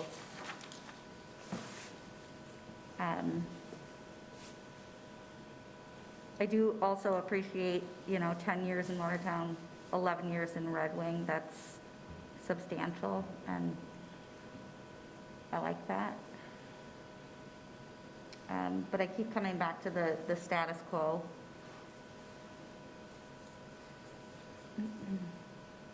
Thank you. Courtney, Jerry, John? Go ahead, Greg. I get it that Karsten doesn't make us all excited, which I can understand that, where it would come from, that he wouldn't generate as much conversation, because Mr. Brown and Mr. Benty obviously have aspects about them that generate conversation. And I think that's led to our, kind of conversation about him being a safe candidate. I think he did the best job with his interview yesterday. He had the most specific answers, in my opinion. I thought he handled Mr. Olson's question about CRT quite professionally, and was able to talk better about it than the other 2 candidates. And his answer did focus on balance, which I appreciated, but he was not afraid to firmly say that equity is important. And since it is one of our strategies, I think it's very important that when asked a question like Mr. Olson asked, that he could answer it, not skirt it, but also come out on the side that equity is one of our strategies and we must work on it.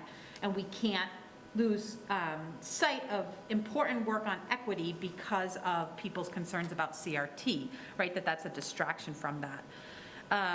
And we've got to figure out a way to move forward even when people are concerned about CRT, which we've spent a lot of time on. We have asserted that we don't teach in our district. We've asserted that are not in the social studies standards, or the considered social studies standards for the future, and I don't think it's a fair way for us to judge a candidate, although I think it's a fabulous question to ask to see how candidate handles the answers.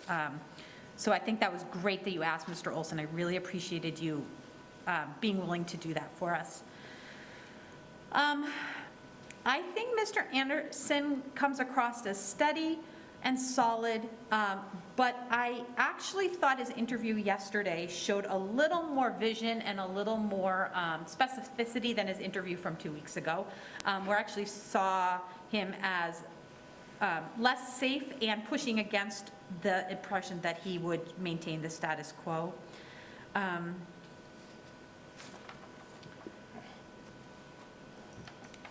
He's not the most dynamic candidate, and I understand that.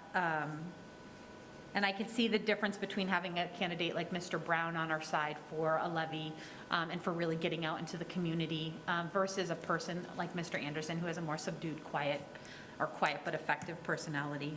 So in the end, like everyone said, I had to pick my 2, 1, and 0, and I prefer going with Mr. Anderson's experience over the other 2 candidates. Thank you. A couple of things, and I apologize, Mr. Chair, because I chimed in before we started talking about Mr. Anderson. But I too appreciated his interview yesterday. You know, he kept saying, I don't accept the status quo. Kept saying that over and over again, that the status quo is not something he wants. And I firmly believe that the status quo is good, but it's no longer good enough. And that's what I heard Mr. Anderson saying, is that we need to really take a look at ways of doing things differently. I also appreciated his comments about his involvement with the indigenous groups in Red Wing. He indicated that it's like 2 to 5% of their student population. Certainly not similar to what we've got as far as Somalian and Latino, but he has that experience working with diversity. Also, ELL as it's moving down that direction. I was very impressed with his emphasis on early childhood because that's where we've got to really focus. And yes, we've done a great job on early childhood in this district, thanks to Dr. Leland and her staff. And we got to continue moving that and articulating what we do there. I too appreciated his honest, direct comment about diversity as it relates to, if we're going to be an educational institution, we have to educate kids on both sides. We cannot and we must not teach one area, and yes, very truly, we do not teach CRT. You don't teach CRT. That's a theory. And we're not doing it in Faribault, they're not doing it in Red Wing, and they're not doing it in the standards that are coming across from the state of Minnesota. Do we need to teach equity and diversity and what it means? Yes, we've got to do that, and if we're going to have an educated population. But I did not hear him say that I would endorse teaching CRT in this district. Matter of fact, quite contrary to that. And I would feel, as far as being a safe candidate, I don't know what that means. You know, does it mean that he's not going to do something silly or inappropriate? No, I think from the safe candidate standpoint is that he in fact understands what it's like to be a superintendent of schools. He knows the dynamics. You know, Red Wing has not been Red Wing has had its problems. He knows how to deal with that. And so as a safe candidate, I'd say he's not safe. I don't think any candidate is safe, but in fact, he knows what he's doing and how to get things done, as evident in Red Wing. I also like the whole issue of his I is not in part of his conversation. It's we. You notice many times he said, I can't take credit for this solar panel. I just gave the buildings and grounds person to go ahead and look and check it out. But he said over and over again, I don't take credit for it. He is a very much an I person, or a we person. And I think that was true in the community comments as well. I think he would bring, again, based on his experience, I think he can hit the ground running. He can deal with the initiatives we have in this district. He's not the learning curve is not going to be very steep for him. whereas I think it would be for another candidate. And so I think that Mr. Anderson will bring a real positive perspective to this district. Thank you. John? Okay. First of all, in my opinion, if you pay rent for a place and live in Faribault, you are a resident. And if you are a person who is of the socioeconomic status that you can't afford a house payment this time and need to rent, I still believe you are a resident of Faribault. If that's not the case, then I guess the city building all these rental apartments is in the wrong business. So I want to say that. Second, regarding Mr. Anderson here, again, I'll go by my 3 basic principles, which I have. One is the experience factor, dealing with communities, boards, things like that. And what struck me yesterday the visionary part, when he said that he always reflects and you build your vision from your strategic plan. And we've worked hard here building a new strategic plan. I believe a couple of years ago when I first came on the board, I made the statement, right or wrong, that I didn't believe we had the infrastructure with a strategic plan that was 10 or 11 years old to fit current day what's happening in Faribault. And we modified that. Okay, so a vision comes from our strategic plan and the cabinet and staff, et cetera, and the community, and how we develop that and how we push it forward and what needs to be done next. So I like that. The early childhood education,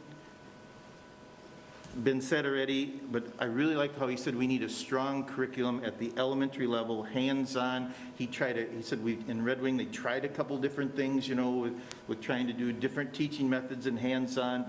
Worked for some, didn't work for the other, with that part. So a visionary, yes, I consider him a visionary there. And then he also mentioned environmental education and STEAM and STEM education, which really locked in there to me as well. Again, the CRT question, I wrote down exactly what he said. Fair and balanced, fairness, sharing both sides of the issues, provide resources so kids can make decisions for themselves. And what really struck me was he said employees will be or should be neutral stances on elections and no political signs in classrooms. That struck me. So when he says, so I did not hear anything about teaching CRT, I didn't see anything which he supports it, whatever, similar to Mr. Benty and Mr. Brown with that. I like the concept, what he said of Tier 1 instruction. It's very important. Our Tier 1 are instructions in the elementary level. And being a former elementary teacher, I understand that. And how important that really is.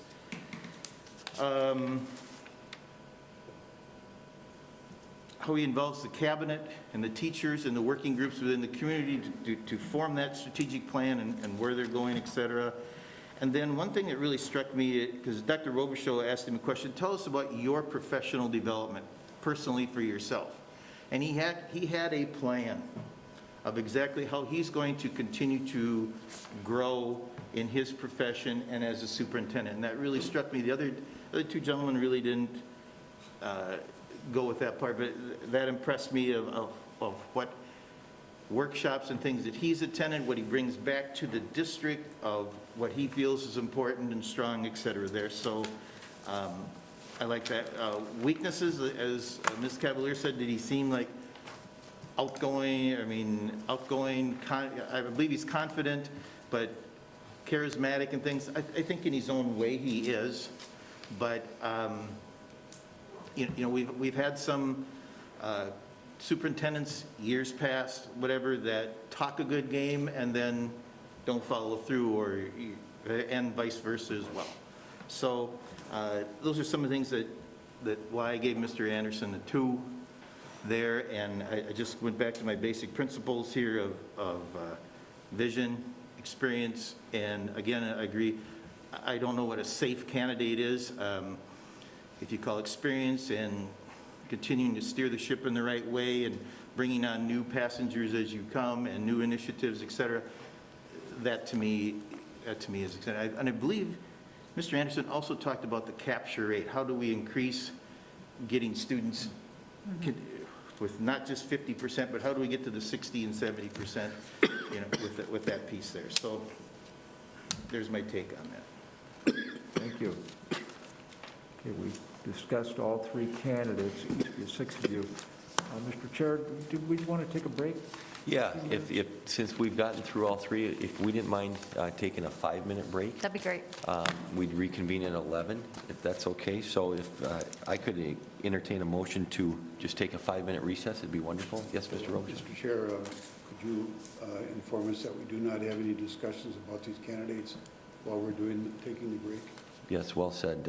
Please, no conversation about the three candidates. We'll take a 5-minute break and we'll meet back in here. That's okay. Yes. Thank you. So with that, I'll entertain a motion to take a 5-minute recess. So moved. Second. Any further discussion?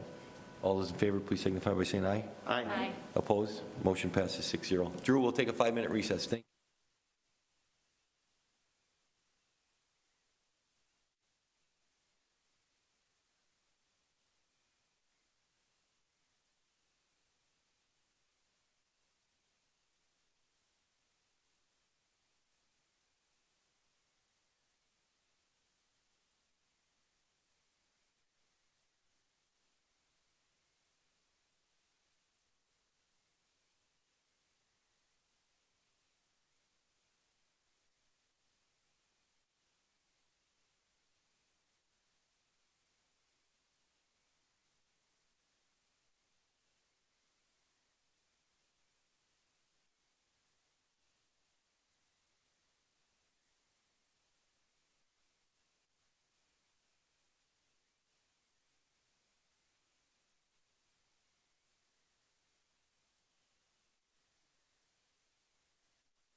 Welcome back, everyone, and thank you for that brief recess. With that, I believe we need a motion to adjourn our recess and move back into our meeting. So with that, I would accept a motion to move back into our regular meeting. So moved.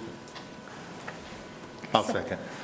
We have a motion by Mr. Robichaud, a second by Mr. Bellingham. Any further discussion? Hearing none, all those in favor, please signify by saying aye. Aye. Opposed? Motion passes 6-0. Thank you for that brief recess. And, Ted, we'll go back to you. All right. So we've had a thorough discussion of all three candidates. As you know, when we did the first round, Mr. Anderson received the most support, followed by Mr. Venti, followed by Mr. Brown. I'm suggesting that, I'm going to hand you a 4x6 card. Are you comfortable moving on without Mr. Brown? What was that again? Are you comfortable moving on without Mr. Brown? Since he received small amount of votes. I guess I'm not.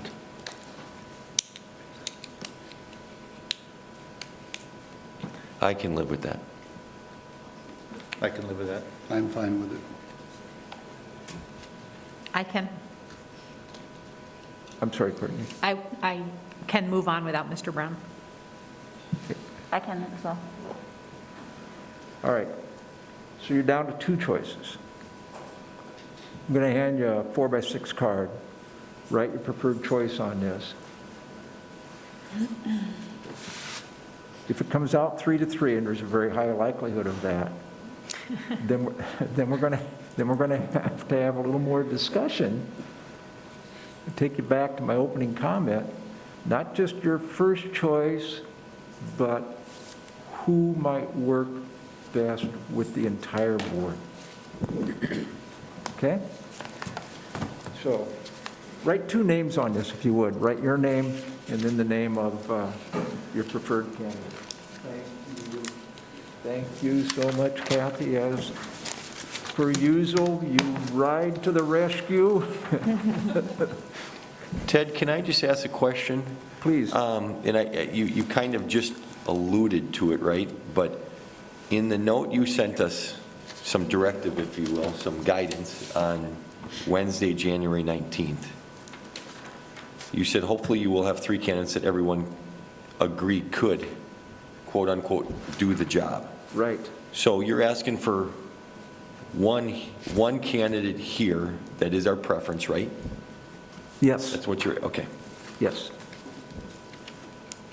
Right.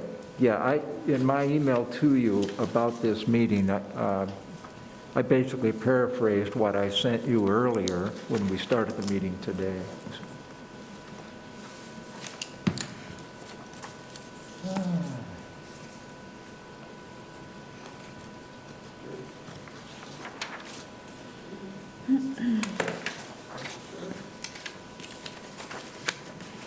Sorry. Oh, you need my name on it?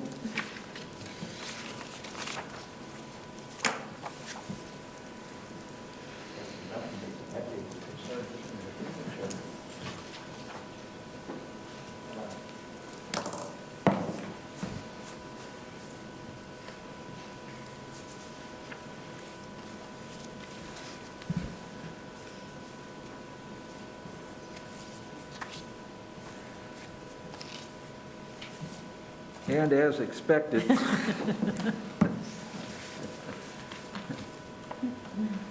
you split your votes.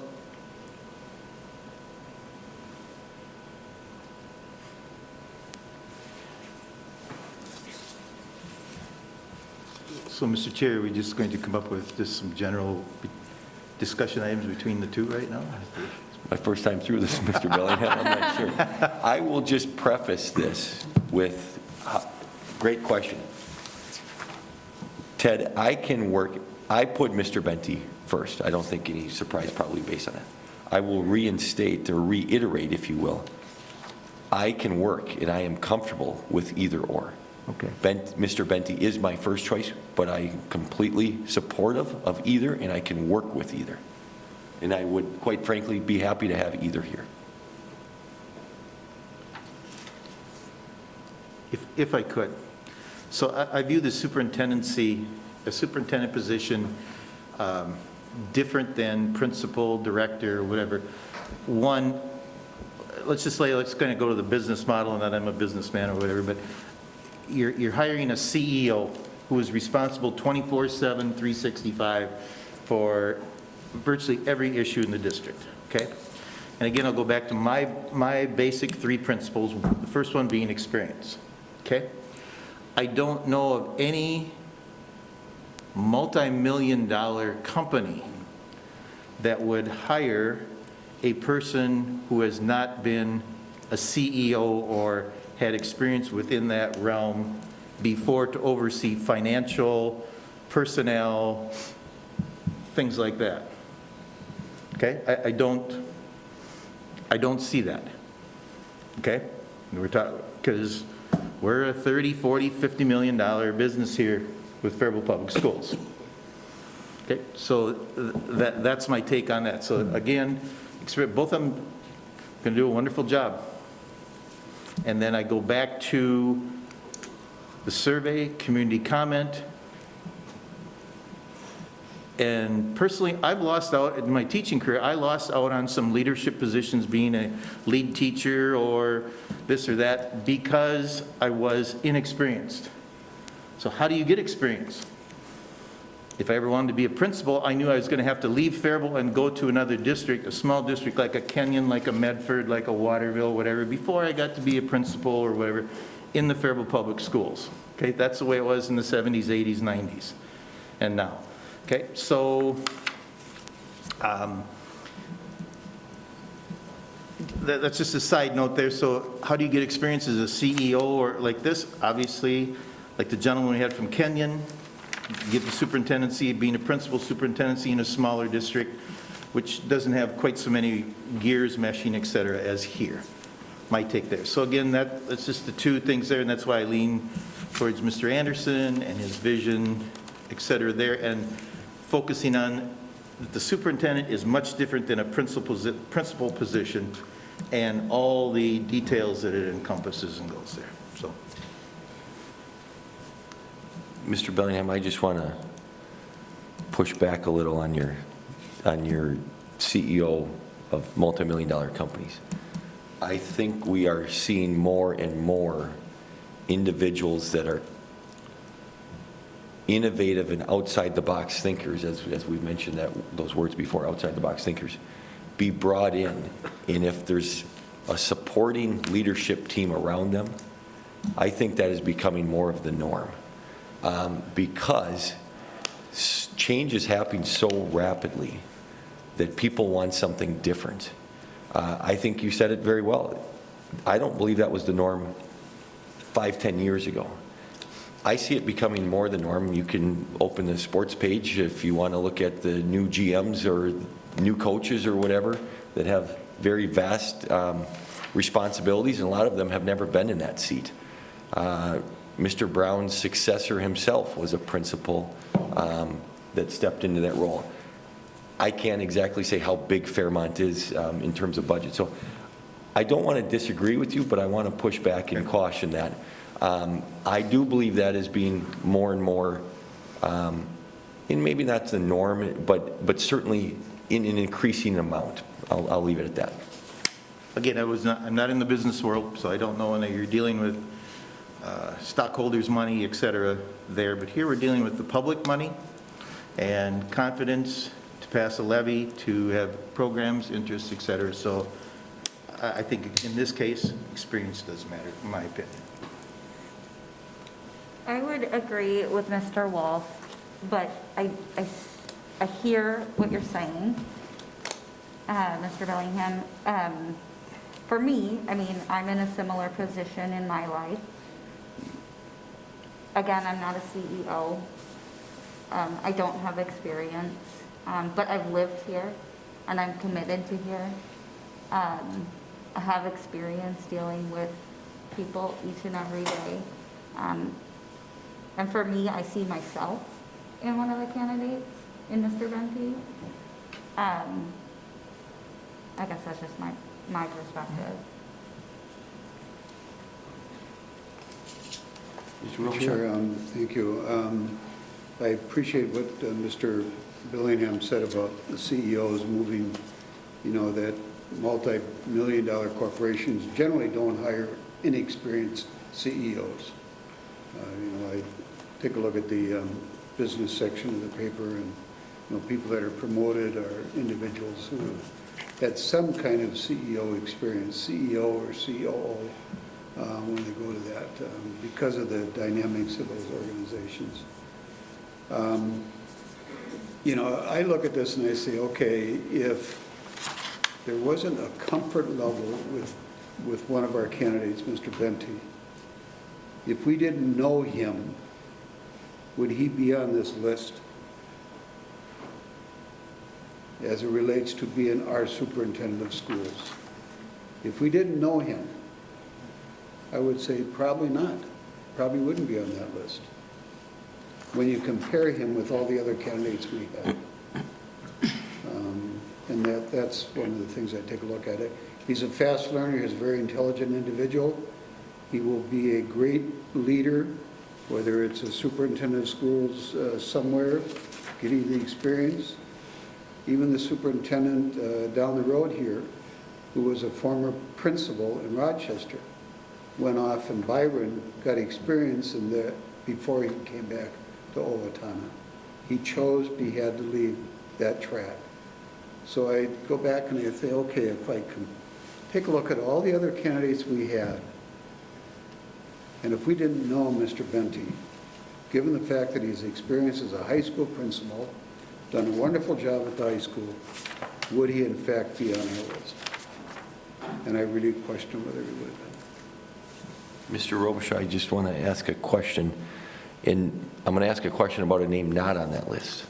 But I believe in our round of 6, both yourself and Mr. Bellingham ranked Mr. Wagner awfully high.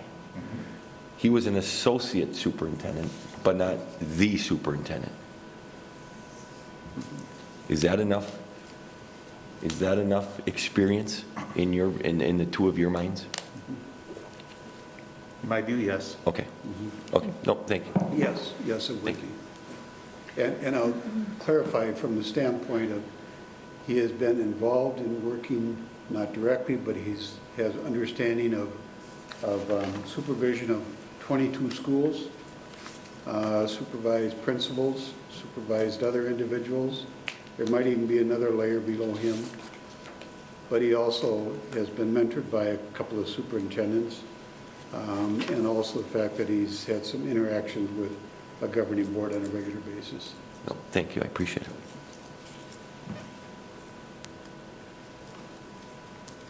So I'm struggling how to do this because I want to be as respectful as possible, and I highly respect Mr. Benty and his work.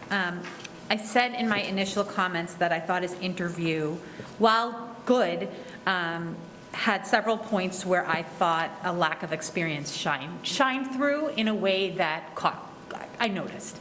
And so I'd like to tell you a couple of them. First of all, when we asked about a lack of trust, I think Mr. Benty leaned into the negative aspects of these questions more than I was comfortable with. I would have expected someone who worked in our district for 9 years to be able to balance those answers with advocacy about everything we do in this district to try to be transparent and provide timely communication.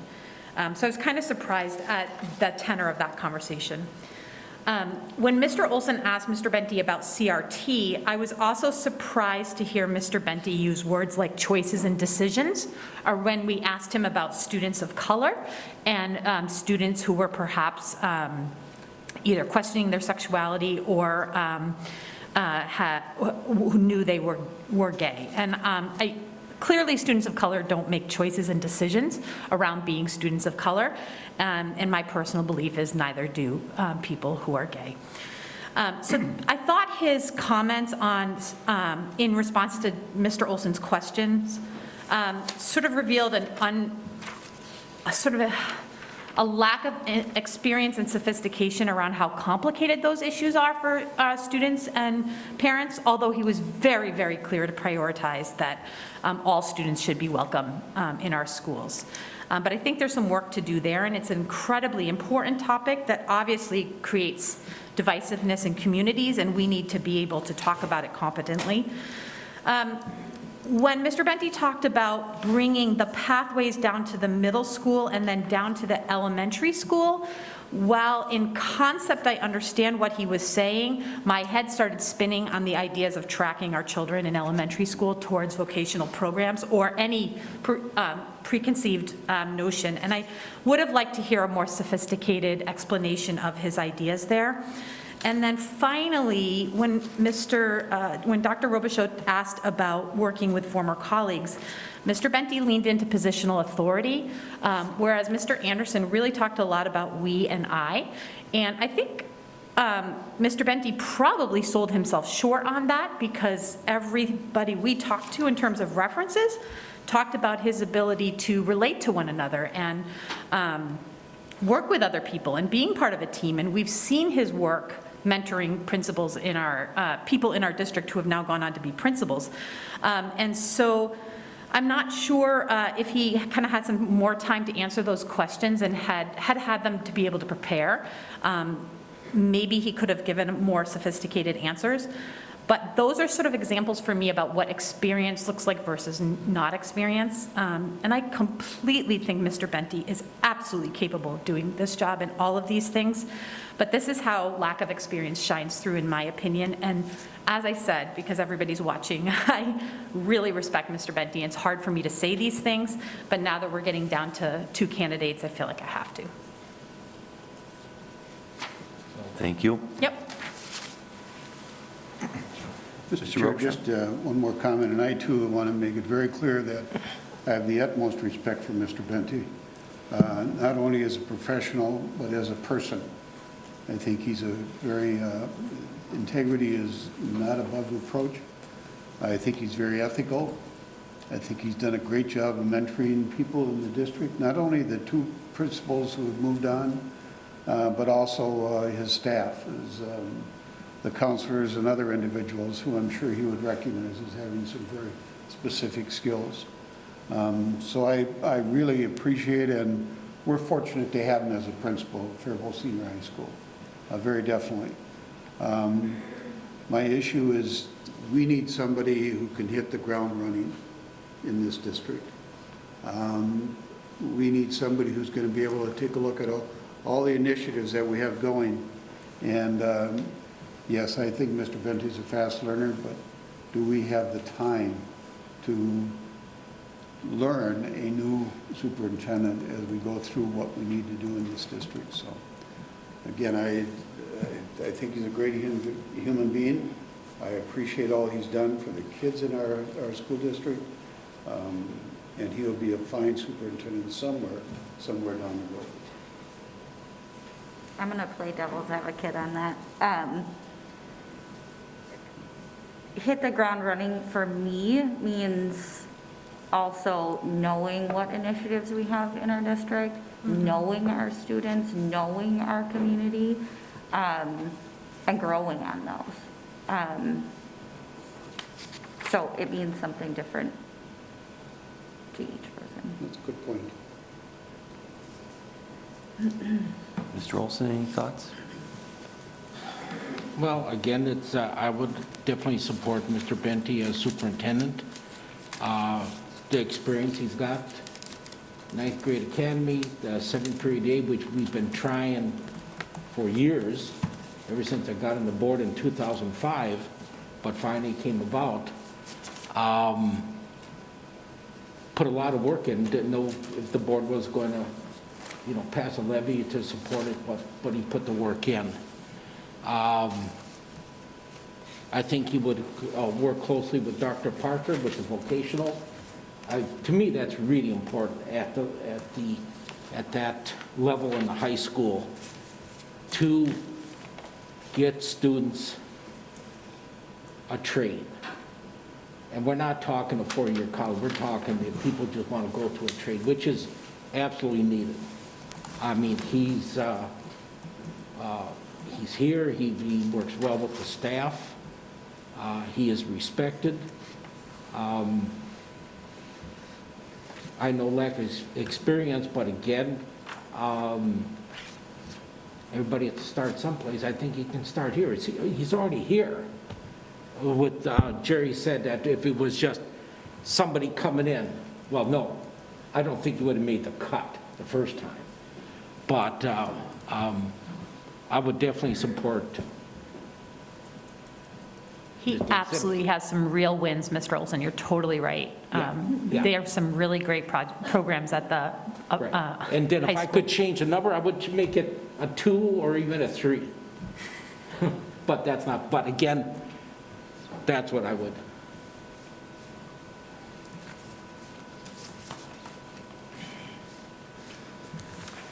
All right there, Mr. Ted. I'm going to hand you back your cards. Now, hang on a second. And you're going to see they've been slightly modified by me. And I'll explain to you what I want you to do once you have your cards, once everybody has their cards, okay? Not my first rodeo.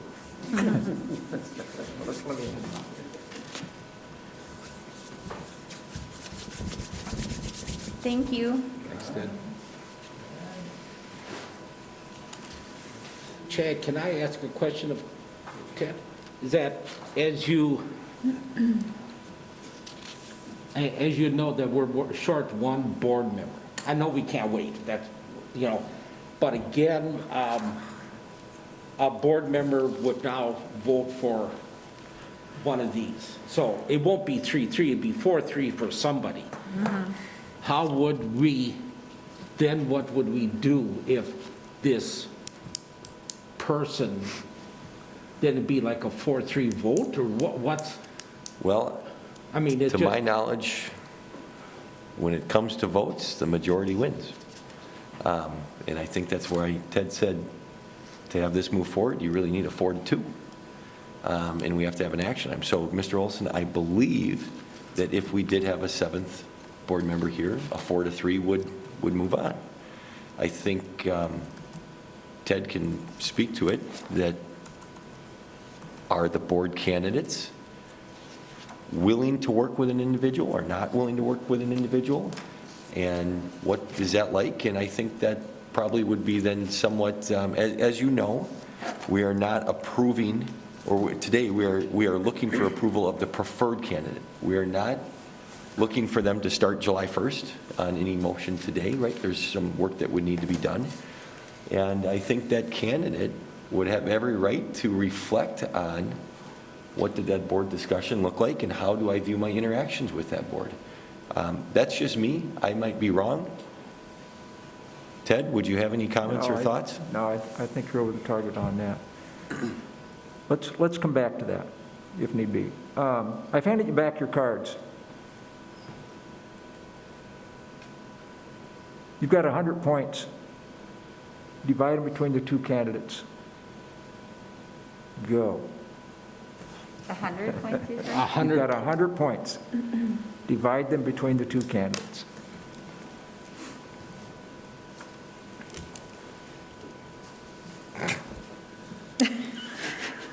Sorry, shoot a 3, Chad. Wait, Step back in. Oh, shoot. I would have said a little bit stronger, Mr. Chair. What's that? I would have said a little bit stronger than, oh, shoot. Can we shoot, since it's a tie, can we shoot basketballs? Is that how many? We can build that in as another desired characteristic, I guess, if need be. So the community portion, they did not rank. I was just pulling that out, looking at it So again. just their commentary. Did they vote? No. That they didn't vote, or they didn't rank 1, 2, 3, right? No. No, okay, That was their instruction. not to vote. Just simply have it equal 100 is what you're asking us to do. Have it equal 100. It's a little test of your math skills here now as well, so Can we use our phones now? Would you want us not to do 0 and 100, though? Well, can be. Because that'll just result in the he same. didn't give us that direction. I mean,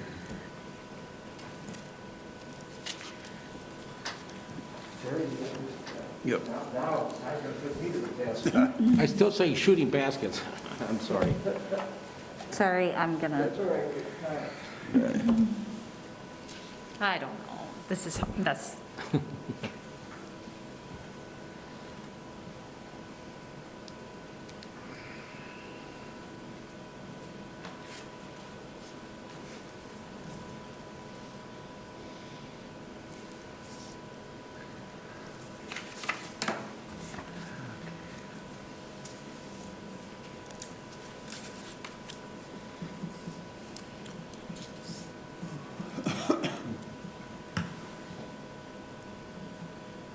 so do not put 0 and 100. I'm sorry? Not 0 and 100.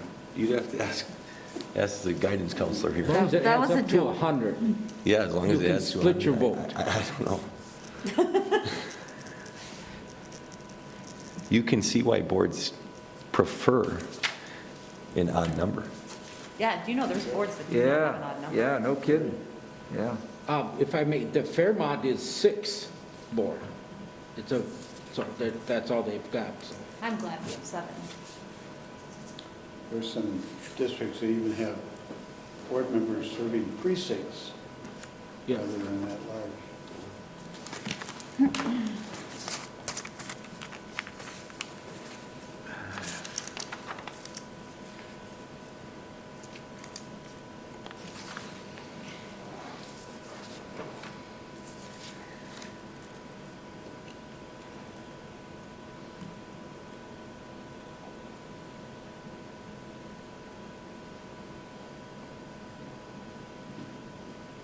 We don't get lunch today. Math was my lowest subject in school. Beauty of telephones today, with a calculator app. Not today.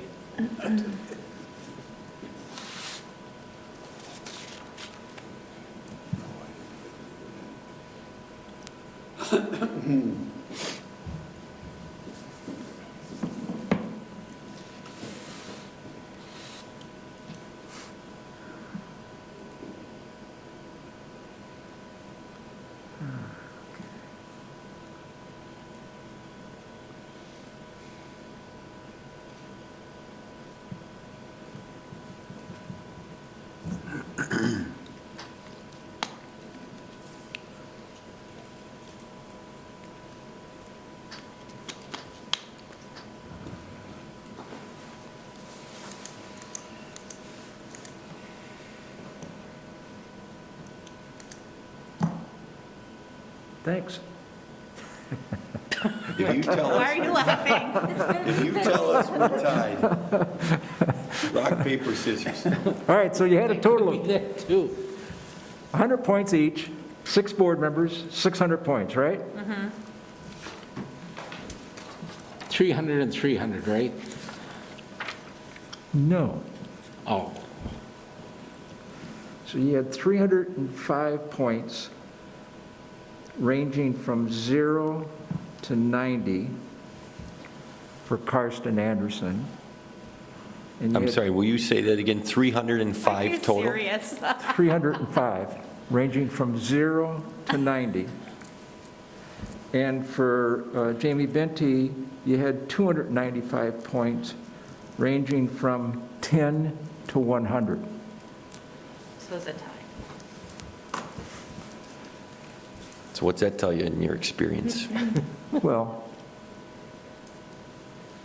I don't know if it's insightful, but it's one way of using decision-making, as you know, that's a weighted decision, as opposed to yes or no. It kind of tells you where people are at in terms of their strengths of feelings. So, isn't that within the margin of error? yeah, probably Sounds like a is. tie to me. So interestingly enough,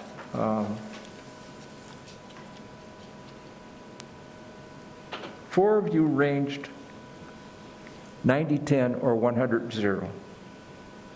And 3 of you, one at 55-45, That was me. 2 of you rather, Of one course. at 55-45 and one at 70-30. A little more flexibility there. Ted, I do want to tell you, I initially started, and you will see it scribbled out, I started with 60-40, Yes. and that would have put us at a deadlock. Yes, it would have. Yes, it would have, Chad. Thank you. That's, yeah, he's correct. He didn't have his white out there handy, so he scribbled it out and went on. Mr. Chair, which is a game, that we're playing here, but again, we all get down to, each of us has got one vote, not Yep. based on age or longevity, you've got a half vote, I've got 1.5 or whatever. You don't split vote, so it still gets down to roll call. Cassie's gonna say a name and then we vote. And it's just one vote, and I agree with that, but from what I'm hearing right now, we are at a stalemate. I am hearing 3-3. Ted, if you have other direction for us, it'd be great. If you have any direction on moving to the middle, it would be great.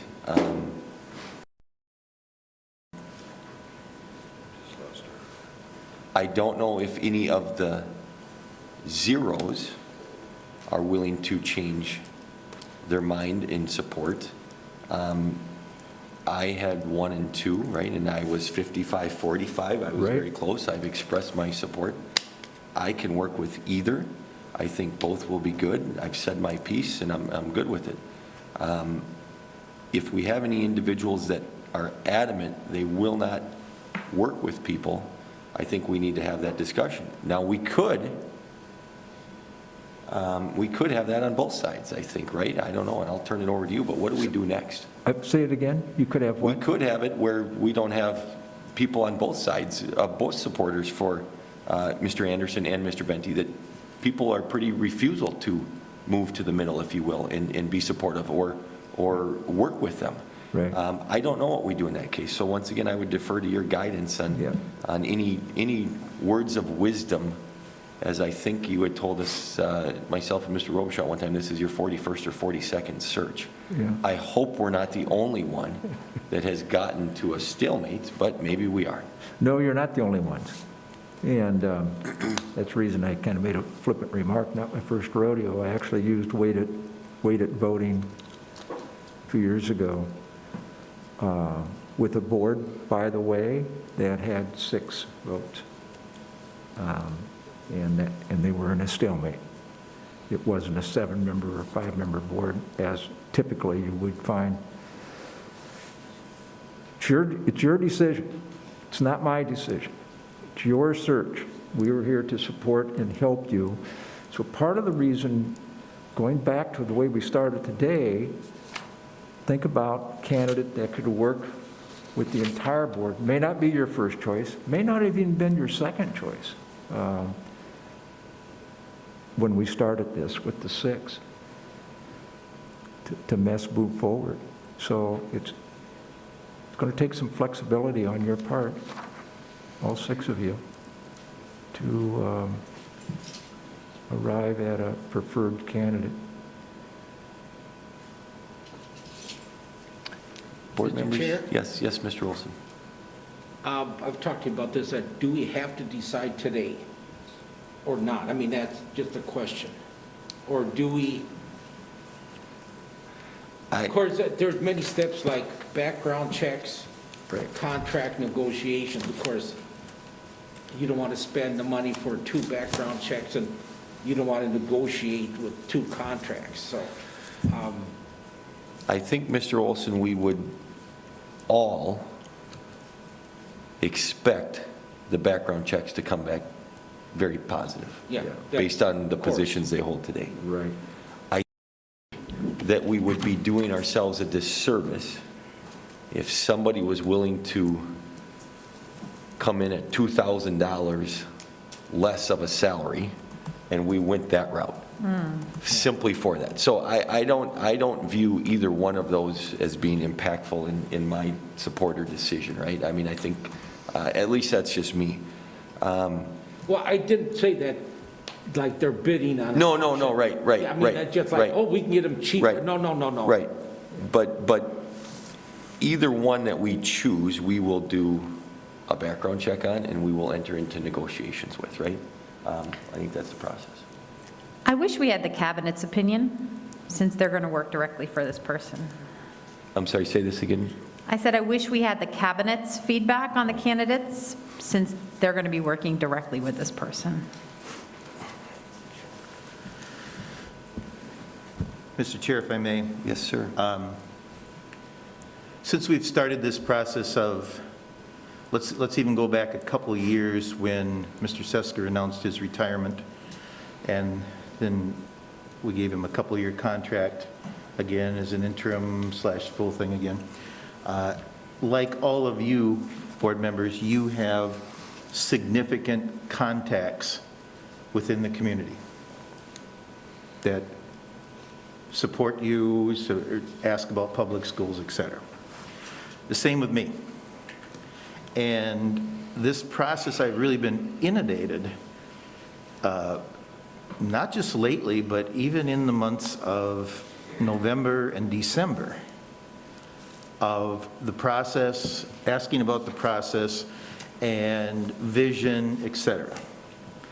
And a lot of the groups that contact me, or individuals from those groups that have contacted me, et cetera, basically say, from the very start,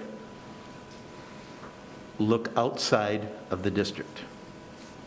If you want support for the public schools, from people who are deeply ingrained in this community, in this town, deeply, we're talking churches, service groups, professionals here, whatever, but if you want support for the public schools, to any sort of idea of passing levies, of passing bonds, programming, et cetera, it's time for a different voice to look outside of the district.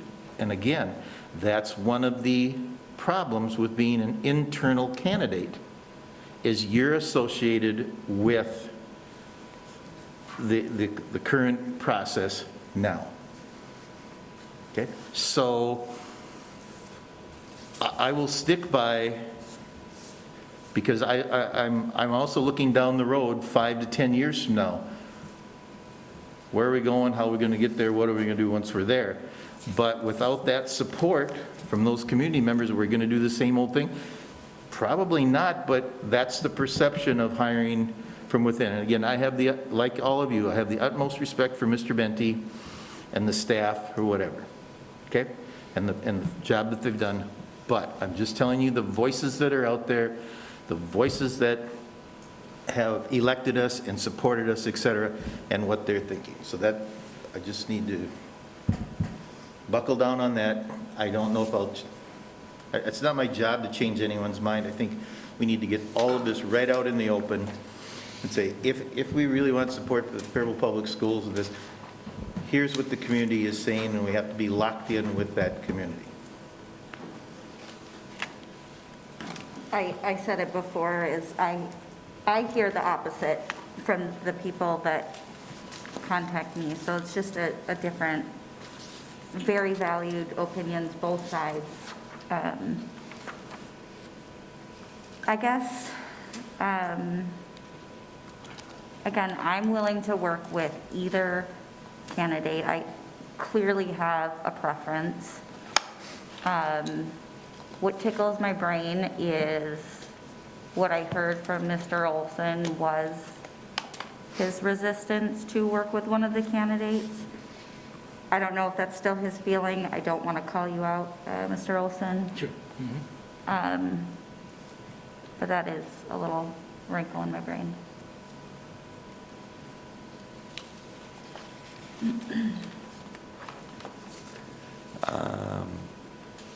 Mr. Bellingham, I fully appreciate your comments. I've certainly heard both sides of community members of support for internal candidate or also let's look elsewhere. I have heard that. When I do look at his reference checks, I'm sorry, not reference checks, letters of recommendation. 3 people within the community that I highly respect. Nort Johnson, President, CEO of Chamber of Commerce, offered a very positive support letter. Keith Kramer, very involved with Rotary, a very key member to one of our larger auto dealers here in town, very involved in youth soccer, very involved in the community. And then also Miss Ruth Olson, who I think most of us know and respect. So, you know, I've certainly heard both, but I certainly value their opinions greatly, those 3 individuals, and I hold them all in very high regard.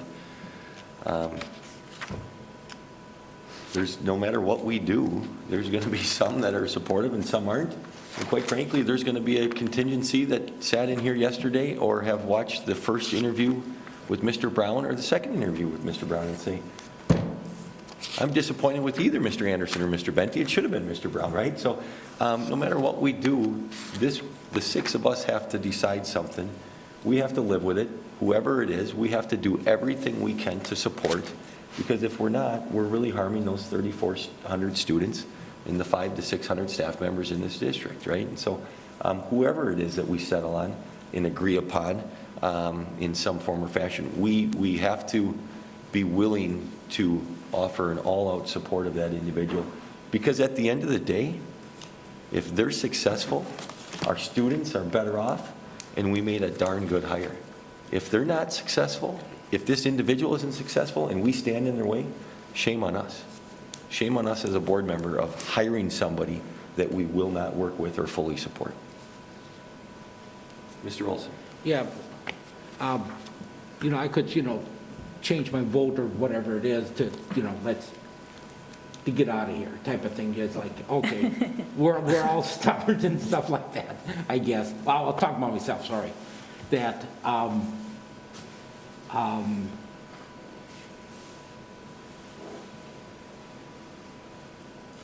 because it'll get down to a vote. That's what it'll get down to. I was going to say something, it comes with age. But I think But again, it's just my, Cassie was right, you know, I got to think of the students, which I am, and the community. I've been here since, well, not as early as John. October 1st, 1978, moved in here with my family. Put my kids into the system. Then I got, you know, divorced and remarried, and 2 girls, so 4 kids. All went through the system, all graduated. Boys went in the Navy. 1 8 years, 1 12 years. 2 are living, the boys are living here. Got good jobs. Of course, you know the history of 1 already. Jerry does too. Raising a grandson. Happens to be in 9th grade. And told the story to, I think Courtney knows, of talk to Mr. Benty. He's gonna,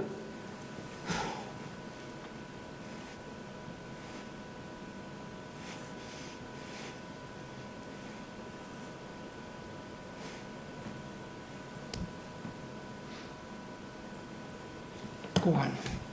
we'll give you a few minutes, Mr. Olson.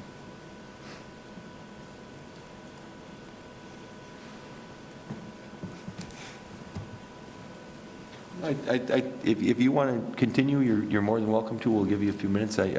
Obviously, what you are feeling and what you were going to share is very important, and if you want to continue, we'll give you the time. Go ahead, absolutely. go ahead. Mr. Benty is a good man who cares about his students, and he cares about the families in our schools. Absolutely. And Mr. Olson knows that from personal experience. Absolutely.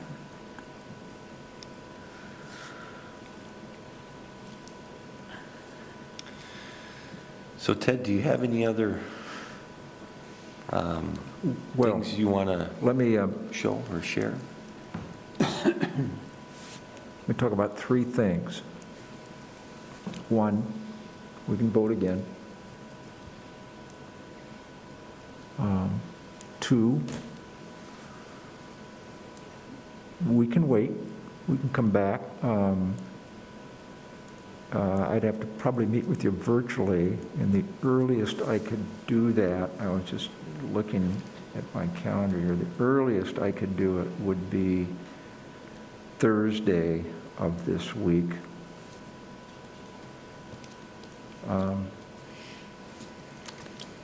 Let me address the third option that was raised earlier, starting over again.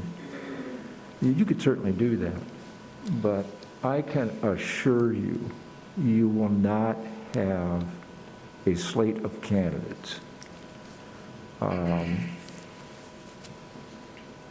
Nor a single candidate that would bring the credentials that you had in the first slate. So let me just clarify. I don't believe, there are over 530 superintendent vacancies right now on our website alone. The competition for quality school leaders has increased significantly over the last 18 months. I just read an article earlier this week. They expect within a 12-month period, close to 25% of the superintendencies are going to turn over in America. And we're just seeing that here in Minnesota. We're seeing more and more postings for superintendents within the state, and fewer people that aspire to that position. Certainly the two primary reasons. One, COVID. A number of superintendents chose to delay their retirement to try to help the district through the pandemic, and now they're saying enough is enough. I'm moving on. And the second is the increased politicalization of, and you're feeling it as school board members of school districts, and superintendents feeling that political pressure. So they're saying, no, this is not what I signed up for. This is not what my passion is all about. So they're leaving. And the point being that in the search business, it's making our job incredibly difficult, not just with the number of candidates.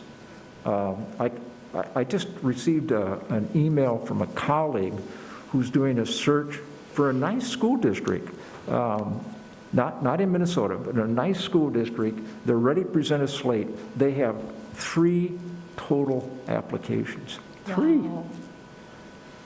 And I have no idea the quality of those 3. So my point being, yeah, we can reopen the search.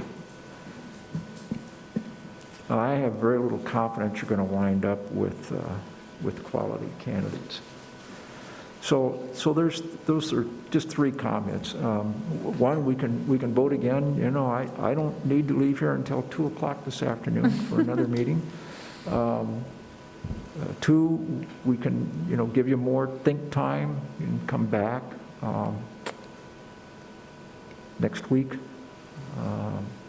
or we can reopen the search. That would not be my advice, though, to do that. Could I ask you to make some comments on interim superintendents as solutions, and when a superintendent Yeah, moves? tough to find. What did you say? Difficult to find right now. Yeah, difficult to find. For the very reasons I just mentioned. And if you did, let's just fast forward. If you did and come back a year from now, there's no guarantee you're going to see an increase in the applicant pool. I think that will continue to shrink. But that's always an option. Mr. Wilson. Yeah, apologize for that. as you know, we have elections coming up in November of this year. And I don't want to see a candidate, and it's happened in the past, that they get onto boards, their only issue is dump the superintendent. Beyond that, they got nothing. They got nothing. And it does happen. One district, I think, was Winona, that they wanted to get rid of a superintendent. That's all they ran on, and which should not be. Then, once you get rid of the superintendent, then what issues have you got? So kind of ineffective. Again, this is my third search. We had an interim, but I believe, Mr. Sesker, that was a 7-0 vote. So everybody agreed. Then we had interim, and then there was a candidate, I won't mention the name, it was not a 7-0 vote. That changed the community, in my opinion. And that person did not last long here. So the goal here is to get a 6-0 vote. Or if we ever, eventually, if we wait to be 7-0, whatever. So through my experience, that the goal is unanimous vote. I don't know if it's going to happen. I have no idea. I know the results when there's, 4-3 vote, if they're, new member, would basically rip this district apart, in my opinion. But it's been stated 4 beats 3. That's first grade math. Then that person's got a job. But again, it won't help the district. Again, this is the most important decision. I'm not telling you anything that we're going to make.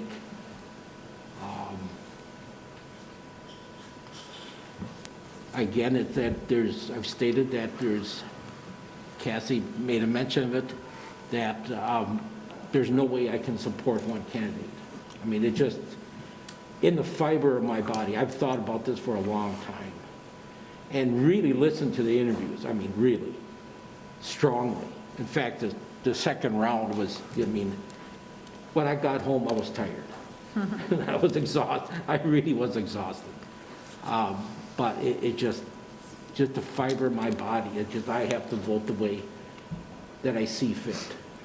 So, Then I have to answer to the public. That's who we answer to. We don't answer to the superintendent or to Tad or the staff.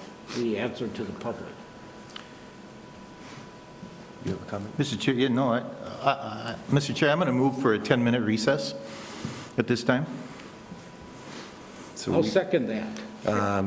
Are we planned to take lunch at noon, I think? No, we are not here. Oh, we're not, okay. We do not have lunch. Ms. Zavarro actually asked me, should she order lunch? And I very Mr. Chair, I have a motion on the We can floor. all blame Jim. Point of order, I have a motion on the floor. Mr. Bellingham made the Second. motion. Who made the second? I second. Richard, for a 10-minute recess? Yes. So at 12:07, 12:08, we'll reconvene in here. Does that mean, and then we don't talk to each other about anything, according to Jerry, right? No, because we're not in session. That's right. Correct. Okay. Any further discussion?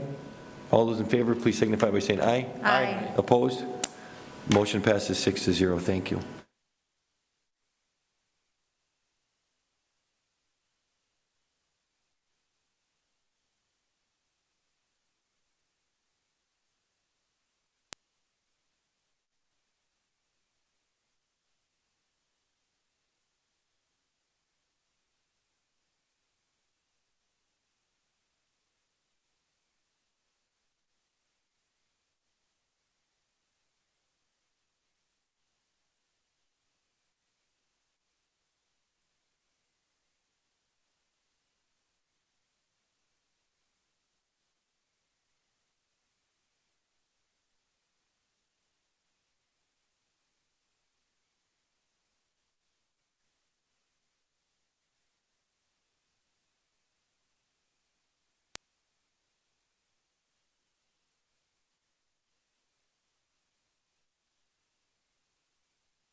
Okay, welcome back, everyone.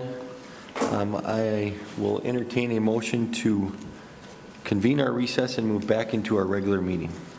So moved. Second? We have a motion by Mr. Olson, a second by Ms. Steves to convene our recess and move back into our regular meeting. Any further discussion? Hearing none, all those in favor, please signify by saying aye. Aye. Opposed? Motion passes 6-0. I Thank you. said aye. I was swallowing at the same time. Oh, Mr. Bellingham, thank you for making that motion. I think it was well needed, and I don't know if it'll move the needle or not, but as I spent a few minutes thinking, I go back to, and if I'm out of line here, please chime in and let me know. But I think this is where I guess my role as chair is important. I go back to the consensus building workshop that we did, that most of us were able to attend for about 6 hours. And how can we live with the decision? May not be our first decision, but can we live with it? Can we be supportive, and can we move on?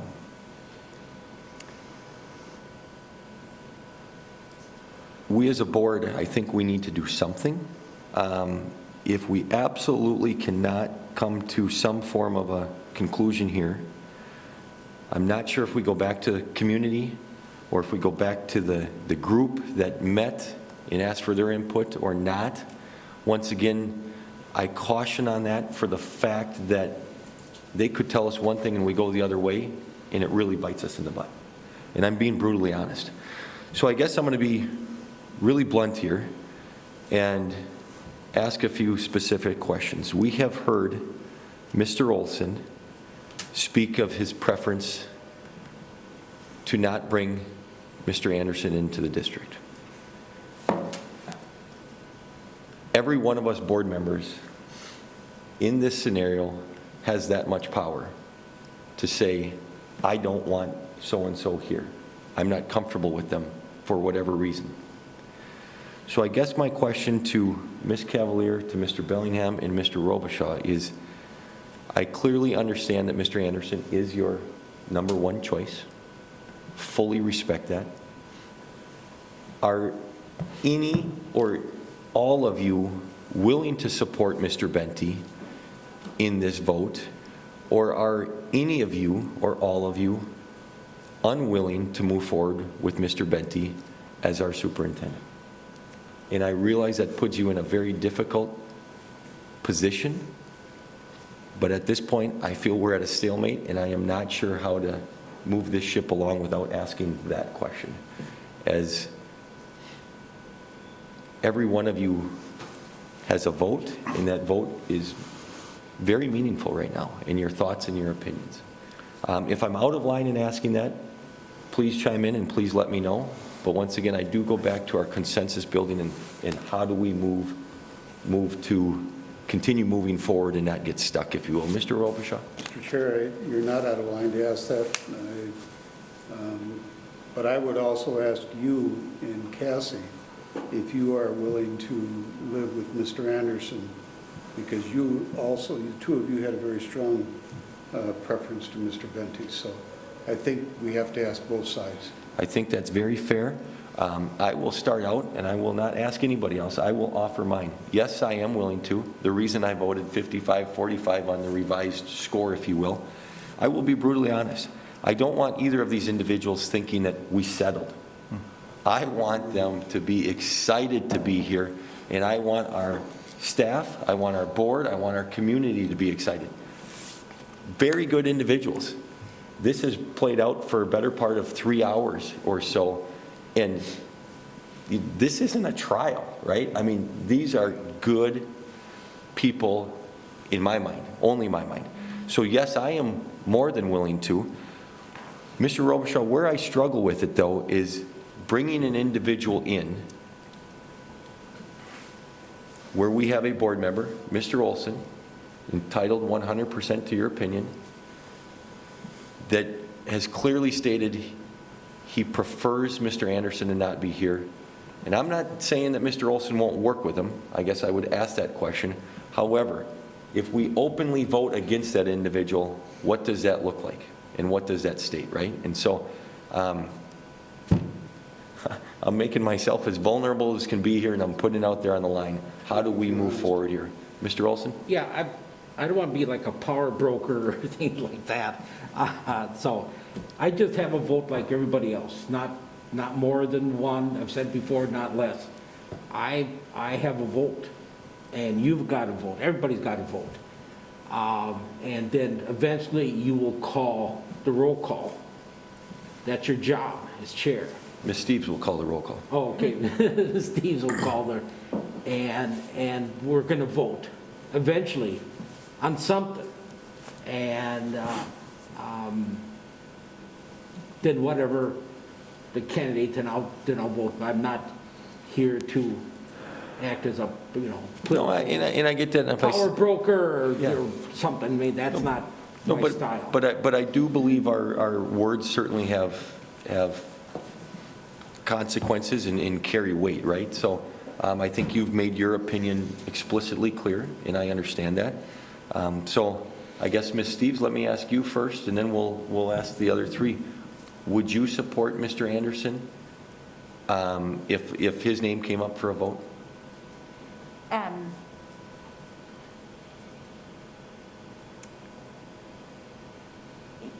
Yes, I mean, I want exactly what you said. You just said it a lot more beautifully than I ever could.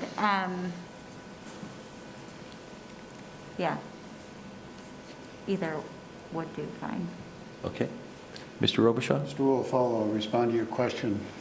Mr. Bente's name would not be up there if I did not feel that he could do the job. I certainly, and again, I agree with what Dr. Besley said. You know, all three of them that we talked about could have done the job, could do the job to begin with. My only hesitation, and I certainly could support whatever the vote is the experience. I just think we've got so much going, we need somebody to come in and who's got that experience. In answer to your question. Okay, thank you. Ms. Cavalier? I'm not ready to change my vote, but absolutely, if Mr. Benty comes into the district as our superintendent, I will be right there to support him and work with him, and I will do so with great pleasure and enthusiasm. I do feel like, I said this in our meeting 2 weeks ago, that I'm not ready to be the one who says they're changing their vote. I did that last Saturday or 2 Saturdays ago, and it's been hard for me for the next 2 weeks to have this be our slate of candidates when it wasn't the slate of candidates I chose. So I'm not ready to be the person who changes their vote today. Thank you. Mr. Bellingham? Well, the question is, if Mr. Bente's name came up for a vote, would I support him? And so to counter, I could say there'd be absolutely no way I would work with him. Obviously, that's wrong because he's here. And I have supported his principalship there. As a community member, former teacher, human being, I would never, ever say that I didn't want somebody in the community or stay away as far as possible. I don't think that's right, and I don't think that's how Faribault meets and greets people whatsoever. At this point, I think I'm pretty ingrained with Mr. Anderson. I go back once again to the intensive communications I've had with the community, and I'm looking big picture. I believe I've always had that ability. Look, big picture is what's going to happen down the road? How is this community going to continue to support? So at this point, I would stay with Mr. Anderson with that, so yes. Okay. Sorry, Mr. Wolf. I just have a suggestion. I mean, can we just sit here for 2 minutes and reread through the desired characteristics and try to vote or personally do whatever tallying each of these 25 line items. I mean, honestly, I need time to do that. Yeah, I think we can, if people want to review some notes or whatever, have at it. Mr. Chair. Yes, can I Mr. just, Robes. make a comment? I want to follow up on what Ted said earlier, and I would concur with him. Waiting is not going to do any good for us. We're not going to find any more candidates. As he indicated, the pool is going to be shrinking over the next several months. I think just one of the reasons we started this so early is we wanted to get on the ball early. Right. And to delay it defeats that purpose. And I also feel that, the pool of candidates is going to shrink. Just since we started, I think we've had 5 or 6 districts in the state of Minnesota that will now be looking for a new superintendent. And I think that puts us against competition that's not going to be to our benefit. So I don't think starting over is any good. Secondly, we've gone through this now. We spent 2 days last week or whatever it was interviewing. I think we're at a point where we better make a decision today. If not today, Monday. Mr. Bellingham? Mr. Chair, if I may, so, I have a senior moment here, forgot what I was going to say. Oh, goodness. Senior moment again, right? Sorry, community, that's the way it is, but Happens to the best of them. I'll pass. Way to interject a lighter moment. I had it also ingrained exactly what to say. Okay, but It'll come back. I agree with Dr. Robichaud. Waiting is not going to do this, whatsoever. Now I do remember. Here we go. So both of these candidates, one of the first things they said was relationship building and building trust and things back in the community, because that's what the survey said. And both of them very articulately explained how they were going to do that, whatever. If they're watching today, or I'm sure they will watch this on YouTube, tape, whatever, probably they're thinking, one of the first relationships I have to build is with the board. Yes. And 2, the board within themselves.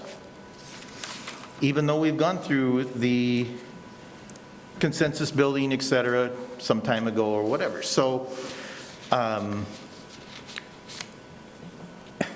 maybe after watching this to say, heck with it, I'm not coming here. That's the risk we take. So I guess that's what I wanted to say in my moment, just saying, you know what, the image we're projecting to the community and our colleagues and our staff here as well, it's really making a difference as far as vision and where we're going with this and consensus building and can we live with this, whatever. But the bottom line is our strategic plan and our focus on how we're going to get there and who's going to lead us there. So, Can I just chime in and make sure we recognize that Ms. Steves made a suggestion? Yes. To either if we're going to go forward with it or not. Thank you. Yeah, no problem. It sounded like you were actually starting to talk down the line of desired characteristics. Mr. Bellingham?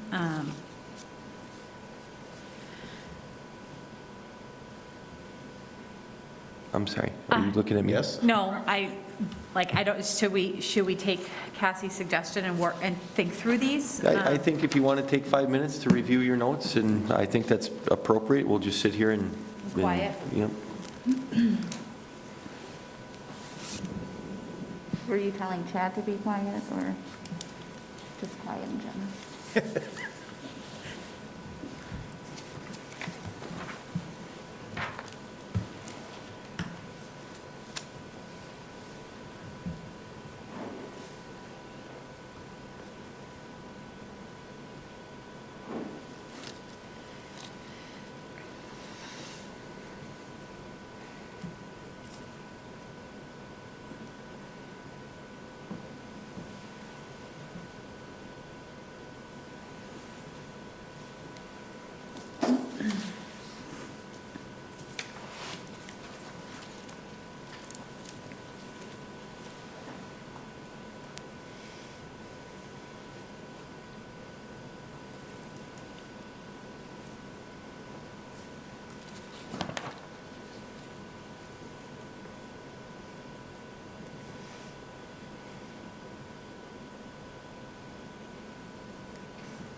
I apologize for interrupting. I would also recommend people reread this document from the community group if you haven't. It may or may not be impactful. Thank you.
Okay, has everybody had enough time, or you want a little more time?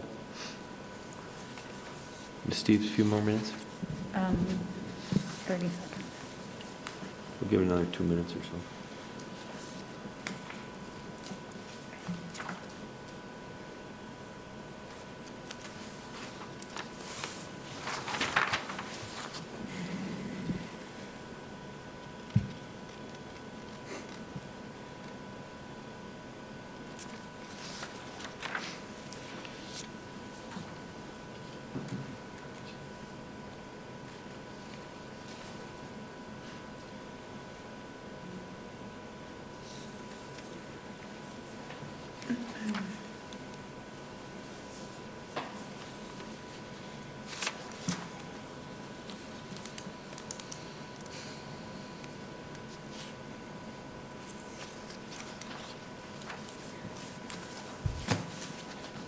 You good?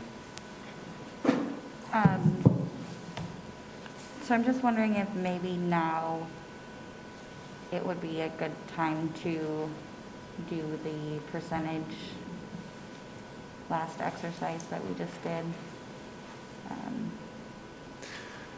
To redo the 100-point, that in coming out of that, you're hoping that it's a little wider gap, so it sheds more clarity? Is that what you're hoping? That's my hope.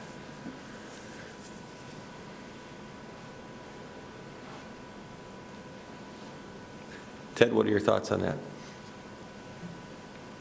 Sure. Mr. Pratt? Everybody else want to do that? Do you feel that that provides value, or no? I don't want to go through the exercise and and just to do another exercise. I don't mean that in a bad way, but do we feel that provides value? I Will it be impactful? don't disagree, and all due respect, Mr. Olson, but if we know Mr. Olson's going to go in with a 0-100 swing on any kind of numerical tallying, I think that makes it kind of difficult for us to have, I don't know what to say about that, you know. Mr. Chair, I feel the same way. Maybe we should just have a motion and start that process. Motion in a second and vote. We can do that. Did anybody want to make any comments before we do that? Any further comments? Would you like to make any comments, Ms. Steves? I will make a comment or two, but I want to turn it over to if anybody else wants to make a comment first. I was hoping that this would provide me a clearer answer. All it did was reconfirm my preference. I don't want to be perceived as not a team player. I'm stuck. Anybody other comments after this? I mean, if we could get us back to a positive place, reviewing this, definitely, I have a lot of bolts. I have a lot of question marks for, you know, both candidates. So, you know, just in a positive place, we do have two strong candidates, and I agree, I think Mr. Bellingham said, I hope both of them feel prepared and supported to come in and work with a board that was split on this decision. Because I don't think we're split necessarily on the candidates being strong candidates for us. So I hope they hear that, and I agree with Ms. Steves, it was really good to review this, but I feel like most of these characteristics, both of them show possibility that they can do. Ms. Cavalier, I think sometimes our actions are maybe speak louder than our words. And I agree with you, the perception that either of these are bad candidates is just patently false, Yes. in my mind. Absolutely. With that said, I went back and I just reviewed the simple document that Ms. Yoakum put together for us. I underlined a few things. I looked at the opportunities for Mr. Anderson. I looked at the obstacles. I looked at the opportunities for Mr. Benty. I looked at the obstacles. As you all know, I've rated Mr. Benty slightly higher than Mr. Anderson. When I look at the opportunities under Mr. Benty, what I have underlined is earned the most overall support from the community. I do realize that community, or I'm sorry, that group was slightly more staff weighted, if you will, right? 12 staff, 8 community. So I don't know the exact breakdown. Obviously, we didn't ask that group to rank them for obvious reasons that we've all discussed. But when I do read that, that is important to me. You know, it's interesting because we've talked about status quo has been connected to Mr. Anderson with safe and sound, or, you know, whatever. And on one hand, some feel that Mr. Anderson will not settle for the status quo, and yet it appears that that's the way this group felt. They mentioned candidate generated less conversation. I mean, I'm being brutally honest. This is nitpicking on my behalf. Because, right? I mean, once again, I can't say enough positive things, in my opinion, about both these. We got to come to a solution. We got to come to a vote. I agree with everybody, or most anyways. We should have a vote today, and we should get ready to move on and get ready to embrace our next superintendent fully. Other comments by anybody else, Mr. Olson? Yeah, I know we'll get down to a vote, but as a board member that's got 3 years on a term, that I think they both, well, Benty knows where I stand on a lot of issues, and Mr. Anderson probably has done the research and everything. My concern that it's only my opinion that he will not work with me. He will not respond to any concerns when we have monthly meetings and they say, no, I'm not going to listen to you. I don't think he'll say that, but I think that I will be ignored. Mr. Olson, once again, I fully respect your opinion. Mr. Anderson is not here to comment. I would fully expect Mr. Anderson to work with anybody that votes against him. I would fully expect Mr. Benty to work with anybody that votes against him. I fully respect your opinion. I think based on the moral characters that we saw over the last few days in the reference checks, in the letters of recommendation, I would certainly hope that to not be the case, and I would not expect that to be the case. That's only my opinion. I maybe have no business chiming in on it, but that's where I believe, and I think I wanted to address that. Any other comments? Mr. Chair, if I may, so in the report from the community group, whatever, and I did receive a few calls last night from some of those who were on that particular committee, and we just discussed openly whatever, but in my mind, and once again, this is an advantage of being an internal candidate. Mr. Benty walking into that room knew all 20, virtually knows all 20 of those people, is very relaxed, okay? They know him, da-da-da-da-da, right? He might know them. Some of them are in his school, his employees. Okay, so there's still that boss, supervisor conflict there where I or anyone else walking into that room, not new to the community, whatever, not knowing, you're probably going to be a little apprehensive. Am I saying the right thing? Am I doing all this? So again, apples for apples, I'm not sure how that worked out. I'm not, with that point. So that's just my I think my that's- vision on that and the feedback that I received from members within that group. Appreciate that, Mr. Bellingham. Any other thoughts or comments? Otherwise, at some point here, I'm going to entertain a motion to approve, I'm going to entertain an approval to name the preferred candidate for the superintendent position. Unless somebody has other stuff they want to discuss, I don't know where else to go right now, to be brutally honest. When we go into a motion, if it's a tie, it automatically means the motion fails. So I think this is dangerous for us to go into a motion. Correct. And Ms. Cavalier, we can, I only know this from MSBA training on if you have motions and votes on board chair or whatever, right? If it's 3-3, we can sit and think about it and who's going to come, who's Okay. going to cross that fence, if you will, or whatever, right? And we can revote Okay. or whatever. So if it would end in a tie, Okay. it doesn't mean that it's over for the day. So, Okay. you know. Yes, Mr. Robichaud? Mr. Chair, I'll support what you're saying. Sit here and talk for another 12 hours. And I think we all have a pretty good idea of whom we would like to have as the superintendent of schools. And I think the discussion will continue, and continue, and I don't think it'll change anything. So I think we need to find out where the board sits, Mr. Chair, as far as a candidate goes. So I would support your idea that we have a motion put forward to vote on. Okay, I will entertain, any other thoughts before we go there? Does anybody else have any parting thoughts, if you will? Ted, would you have any other words at this point for us, where we're at? And Well, it's obvious that 5 of you have some flexibility in your thinking, and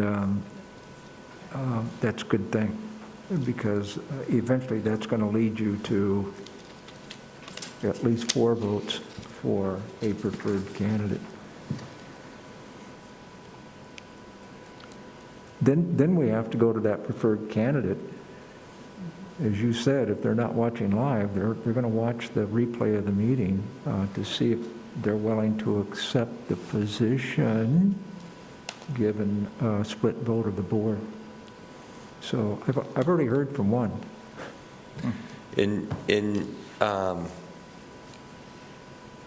well, I don't want to go there at this time, so. Yep. So I'm not going to stand in your way. I think you need to proceed. So, Okay. Mr. Chair, I'll be brave enough to, I'll move for approval of Carson Anderson as the preferred candidate for superintendent of schools. Second.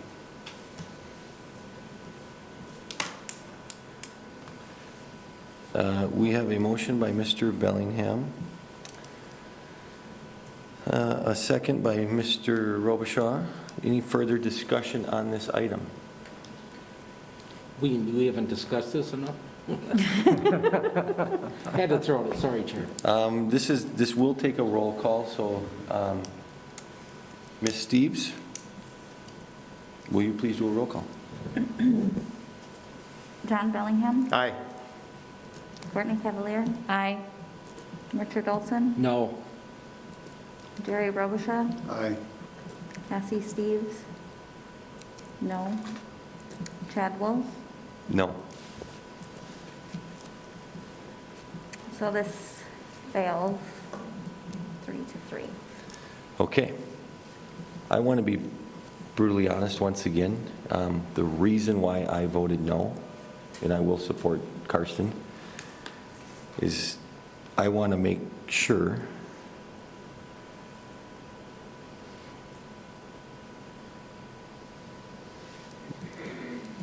that if this goes back to a vote again for Karsten, for Mr. Anderson, excuse me, I apologize, Mr. Anderson, if you're watching, I'm sorry. If it goes back again, the difficult position we're hiring him for, based on board commentary, and I think that's real. I also think it's real that we have two candidates, and whoever the first motion was made for should not be the automatic winner. And so that is the reason my last vote went 3-3 and did not change it to 4-2.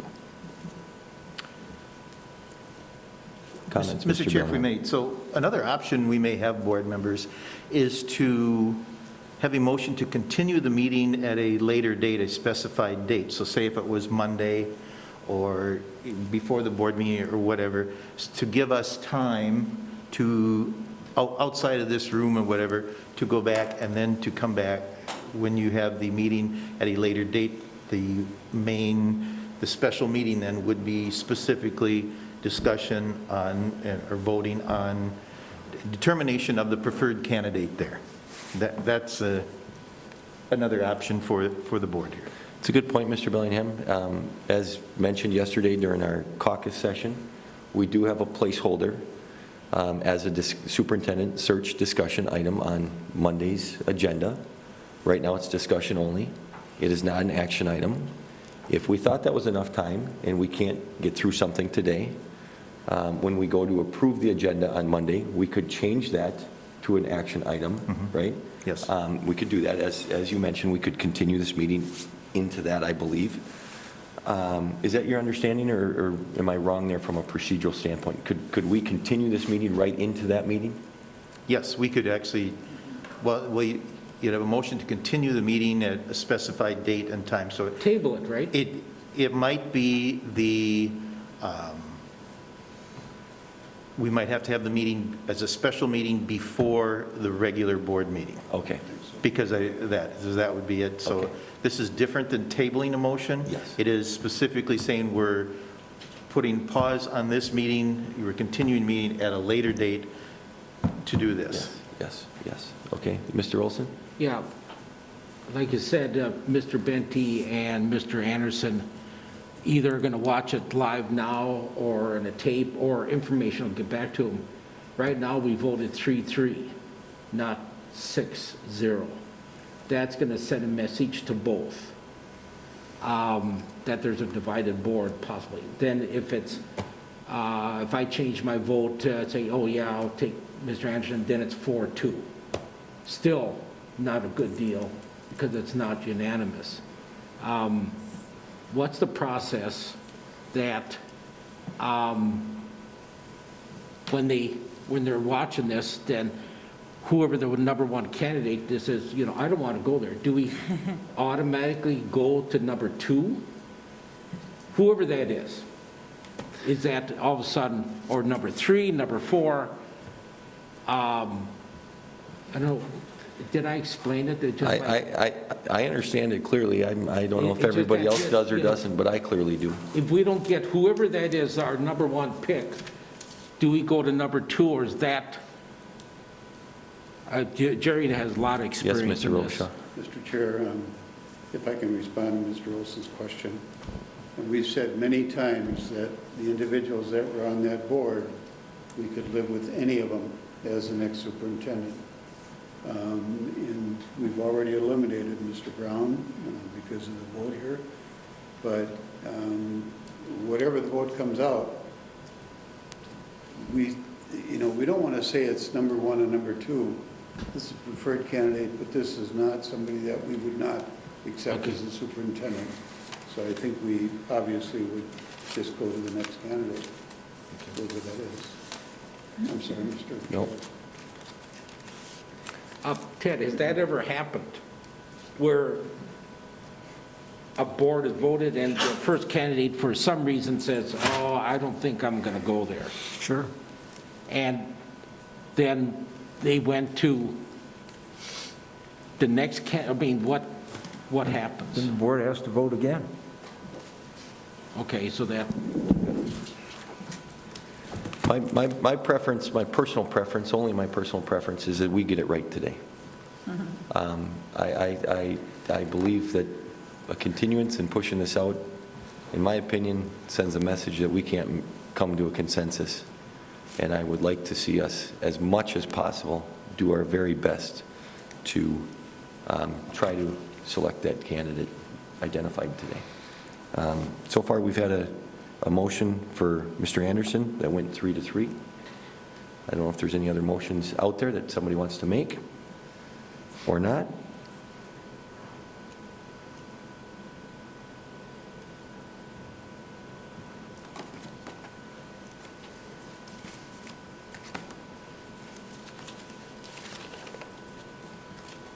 I'd like to make a motion that we, what would the motion be? Suggested candidate of Mr. Benty? Yes, I believe so, yeah. So we have a motion by Ms. Steves to move forward with Mr. Benty as our preferred candidate for superintendent position. Is there a second? second. Okay, we have a motion by Ms. Steves, a second by Mr. Olson. Any further discussion on this item before a roll call? All right, yes, Mr. Olson. Thank you, thank you. Again, it's been a long process, we all know that.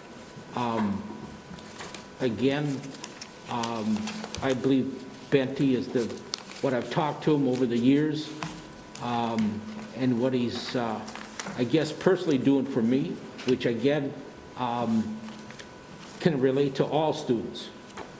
Of good character, he knows the situation. I was concerned with that, but he came through. I'm sorry. If it's too personal, then I can, bow out. But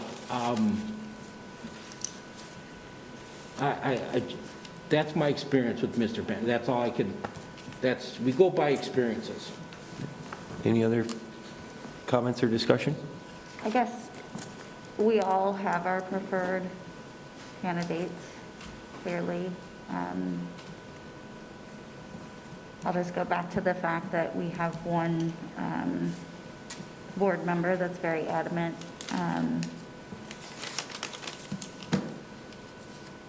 about his unwillingness to work with one candidate. We all have one vote, we all have one voice. In order to come to consensus, we have to think of others' feelings, thoughts, opinions as well. That's my only comment. Okay, any other comments or discussion? I'm watching you blow on your hands to warm them up. His hands are cold. Did the heat go off? We're after hours. I usually don't get cold, so I'm... Ms. Steves, will you please do a roll call? John Bellingham, Nay. Courtney Cavalier, No. Richard Olson, Yes. Jerry Robichaud, No. Cassie Steves, yes. Chad Wolf, Yes. motion fails 3-3. So I'd like to make a motion that we take 30 minutes for lunch and come back to this. We have a motion on the floor to take a 30-minute lunch recess. Is there a second? Second. Ms. Cavalier. Further discussion on this? I do want to ask a point. Ted, I know you have a meeting, you have to leave by 2, Yes, I do. and obviously we do not need Ted here as we vote or continue to vote or whatever we're going to do, right? But if we have any direction that we would like from Ted or any thoughts, it's important. So I think if we're back at this, if this passes, it's 12, we'll call it 12:50, we'd be back by 1:20. If you need to leave by 2, that would give us 40 minutes. Is that fair enough? Okay, I just wanted to make sure that's out there. Any further discussion on this 30-minute recess? All those in favor, please signify by saying aye. Aye. Opposed? Motion passes 6-0. Thank you, Drew. We'll go into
I am showing 1:20, so we will, I will accept a motion to convene our recess and move back into our regular meeting.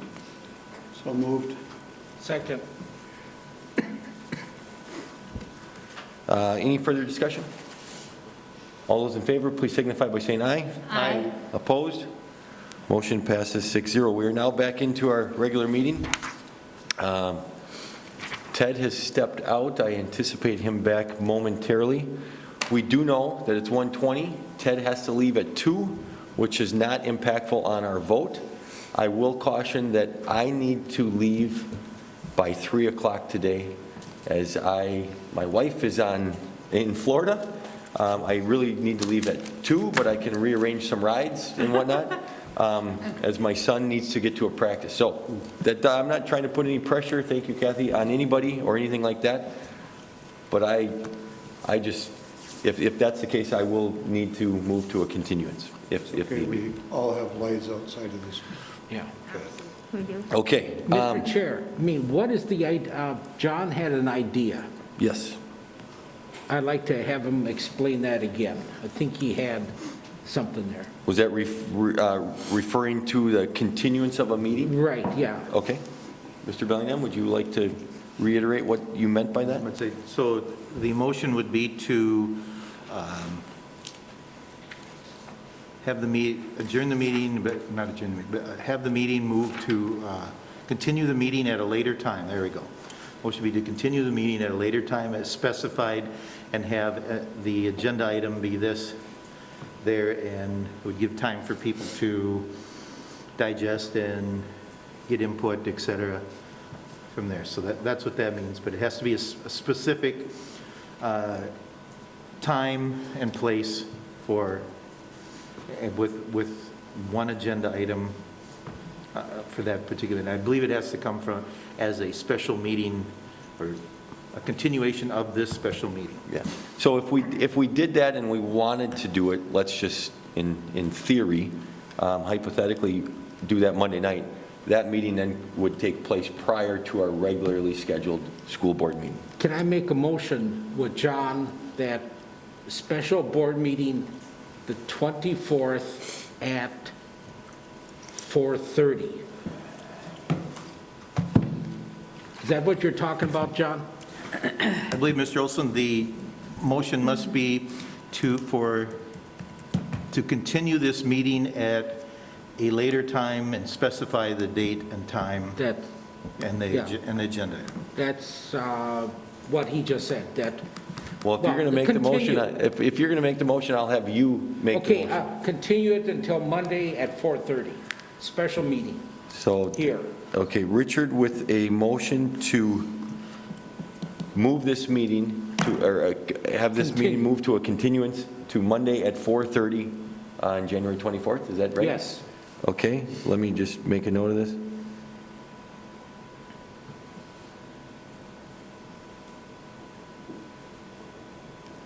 Is there a second to that motion?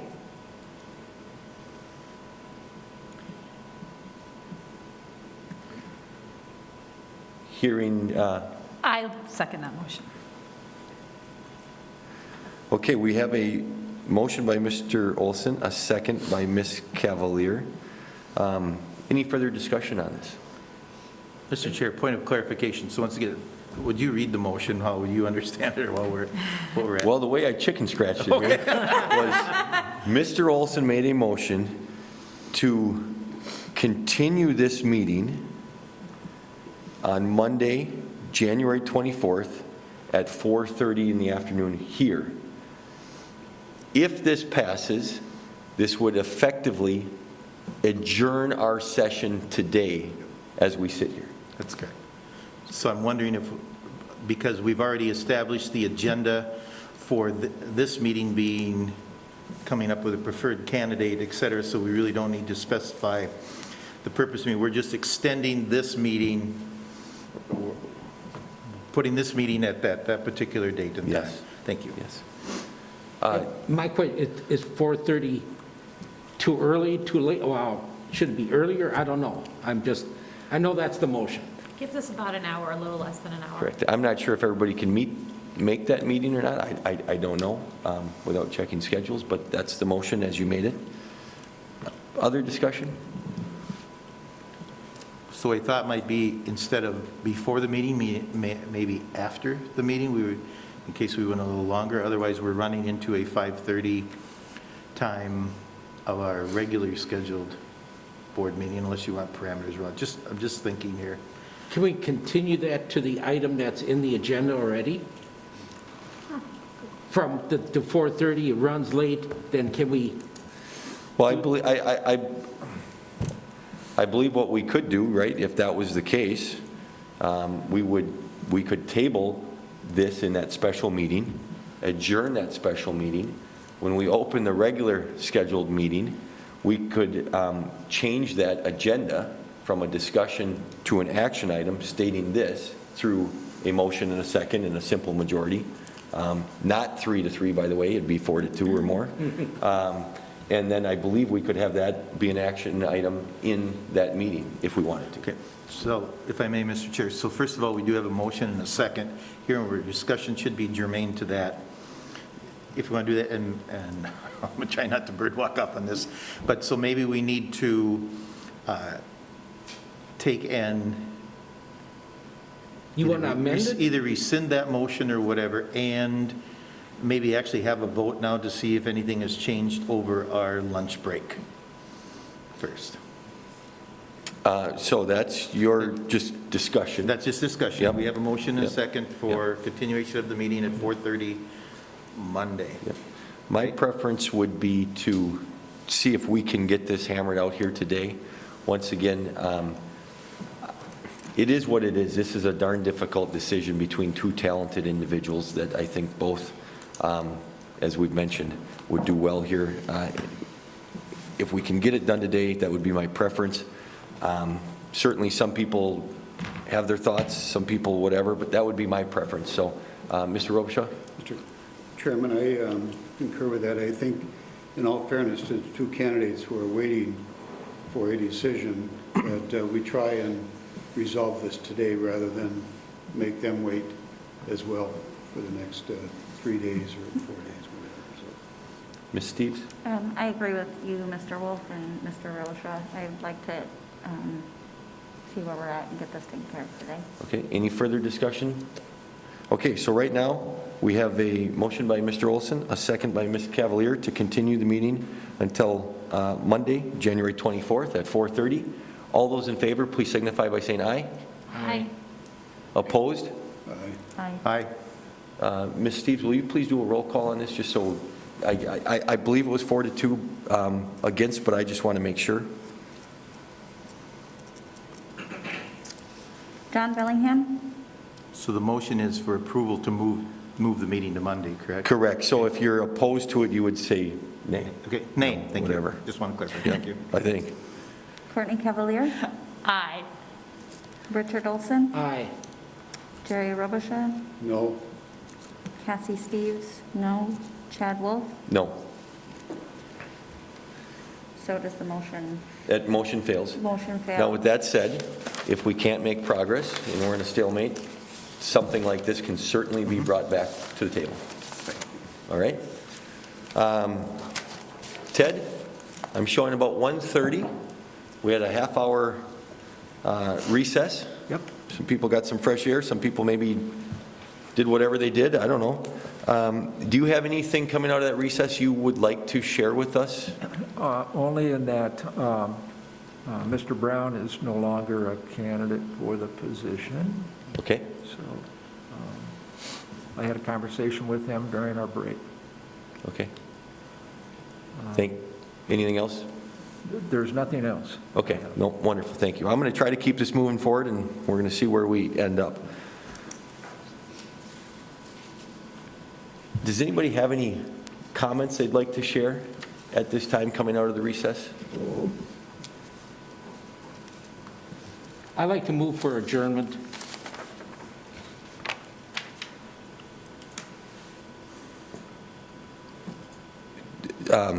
I'm sorry, Mr. Olson, I want to follow this.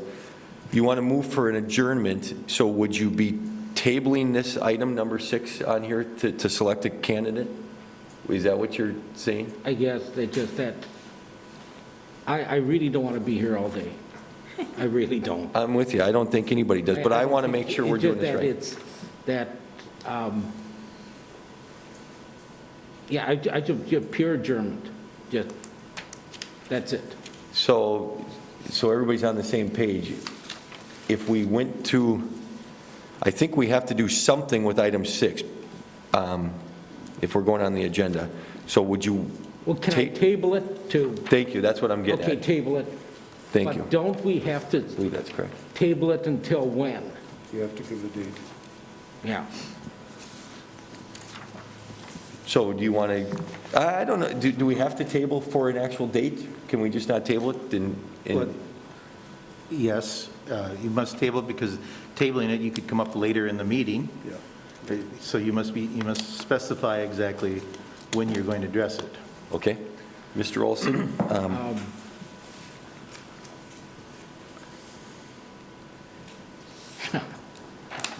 You know, table it to the board meeting. And Okay. there's an item agenda, but again, me, it's the same vote. I know, it's the same thing. It's the same vote. My hope it's not the same vote, right? My hope is that we can, once again, through some consensus and some give and take, my hope is we can get some. Yeah, to be tabled to the agenda item, which should be an action item already on the agenda for the 24th. And we're going to have to vote, and it's either up or down, or do something. Okay. And then the time is that people can call. I don't think these people, well, we already had one go out, but again, we didn't want them anyway, or most people. But I think it give us time maybe to call people, or they call us, which I would probably expect that. And then, Mr. Chair, if I may have a point of order. So if we're going to make a motion, make it, and that would be a discussion item with Mr. explaining at this point. Yep. Okay. oh, So you've made the motion. right. Now you need a second for it. Yep. Is there a second to table this item and move it to adjourn the meeting and then move it to our regular scheduled board meeting on Monday, the 24th?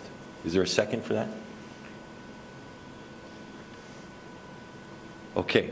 Hearing none, I believe the motion fails. It dies for lack of a second. Okay, so, is there anything anybody would like to share coming out of the recess?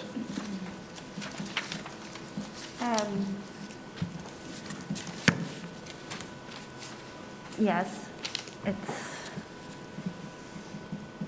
it feels like Try I'm to gonna talk be- as loud as you can in there if you It don't mind. feels, this is a difficult statement for me to make, because it goes against the fiber of my being, of being cooperative and collaborative.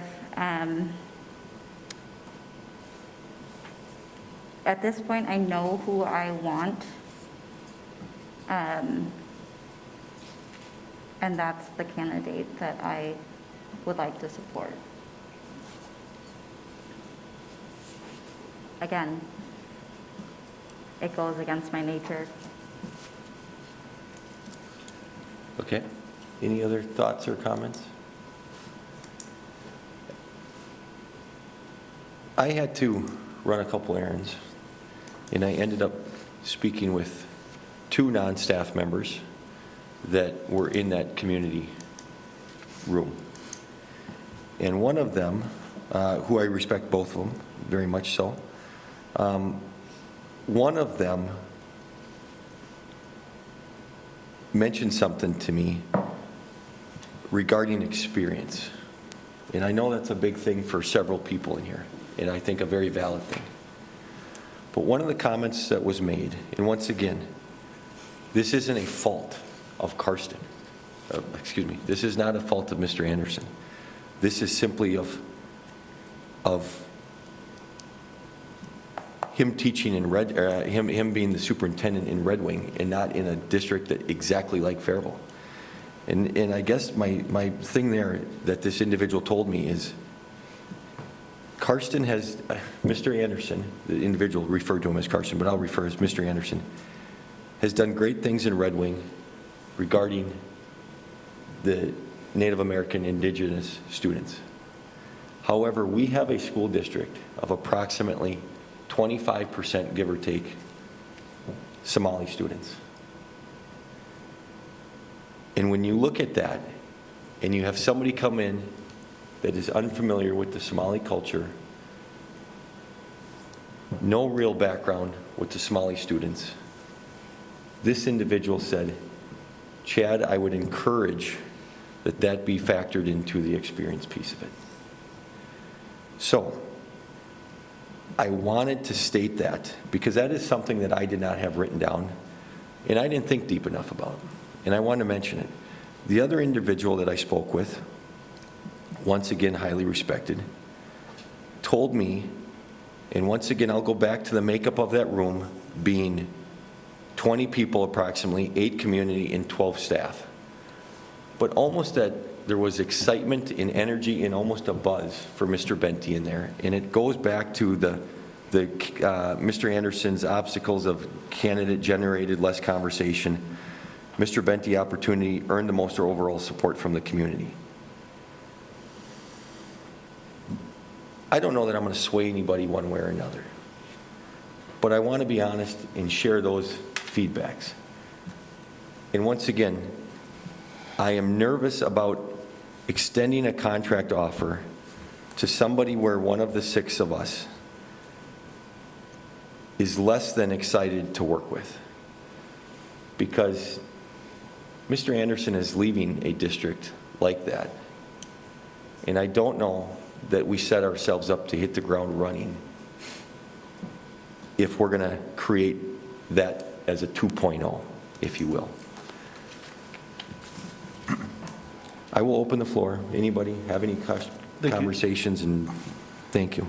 Thank you, Mr. Chair. First of all, I think it's, I hope you're not assuming that Mr. Anderson does not have knowledge of the Somali culture, because that is something we do not know. Does he have experience with Somali students? Maybe not to the, I guess we don't know, maybe not to the degree of that, so that's it.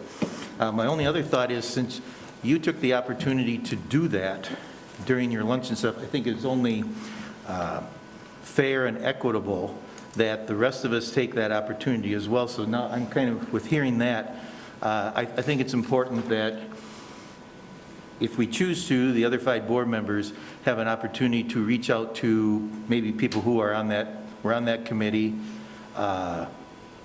employees of the district.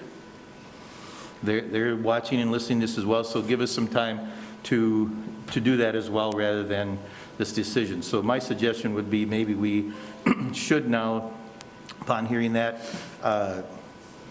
continue this meeting at a later date for us to do our research and make connections that you took the opportunity to do. So, Other thoughts, comments, Mr. Robichaud? Mr. Wolf, Mr. Chair, thank you. And I respect Richard's comments, but I'm very hesitant to have somebody dictate to me what my vote is going to be. Just because somebody doesn't want to work with somebody else does not indicate what my vote should be. I could say the same thing about the other candidate. Would that then influence those who want to vote for that person to vote differently? The vote has to come from the conscience of who we think is the best leader in this district, irrespective of other people. We're not going to come to 100% agreement. I'm almost certain that's not the case. But we agreed at the very beginning that we would support the candidate of the preferred candidate. And I think it's an indictment against this board if we can't do that. If we can't publicly say, whomever that candidate is, that I will do everything I can to make sure that person is successful. Just as Ms. Cavalier said earlier, she'll work as hard as she can to make sure that that candidate is successful. Because if they don't, if they fail, we fail as a board. So, thank you. Well said, and I echo everything. I agree. Other thoughts?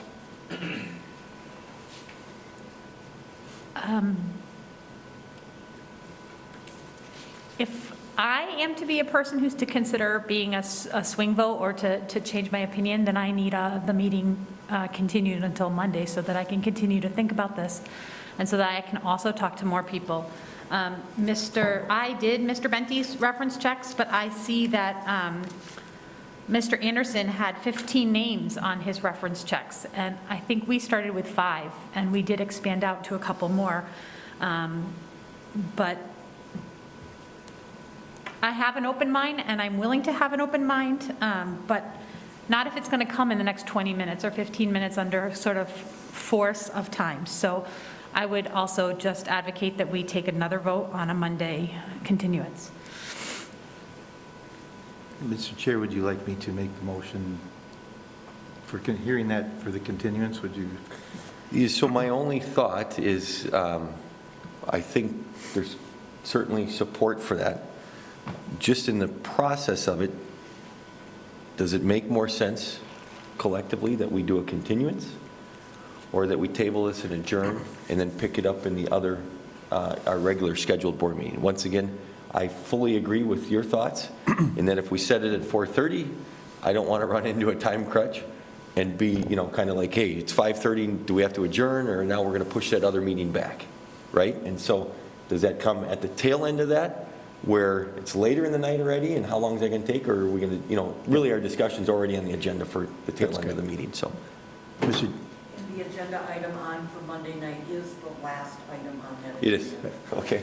So, Mr. Chair, if I may, my preference would be a continuation of this meeting rather than put it on the other meeting, just so we have the data and back, not that we wouldn't anyway, but shows we're continuous with this meeting. So if I were to make the motion down there, I would say at the conclusion of the regularly scheduled board meeting rather than prior to. So I think that might be so. Would John, are you talking 2 meetings? Like we would have the regular board meeting, adjourn, and then have another after that? You're correct, Richard. We would have the regular board meeting, adjournment, and then we would have another one to open up the continuance meeting of today. Okay. Yes. Is that a motion? I just threw that out for Discussion. I'm supposed really to discuss it, we should have a motion, eh? well, Can I make a motion what John just said? Is that legal? Would you like me to make the motion? Yes, could you Okay, please? okay, just since I said it. I threw about 4 or 5 different items out there at one time, so, okay. So I move for continuation of this meeting to Monday, January 24th, at the conclusion of the regularly scheduled board meeting. Second.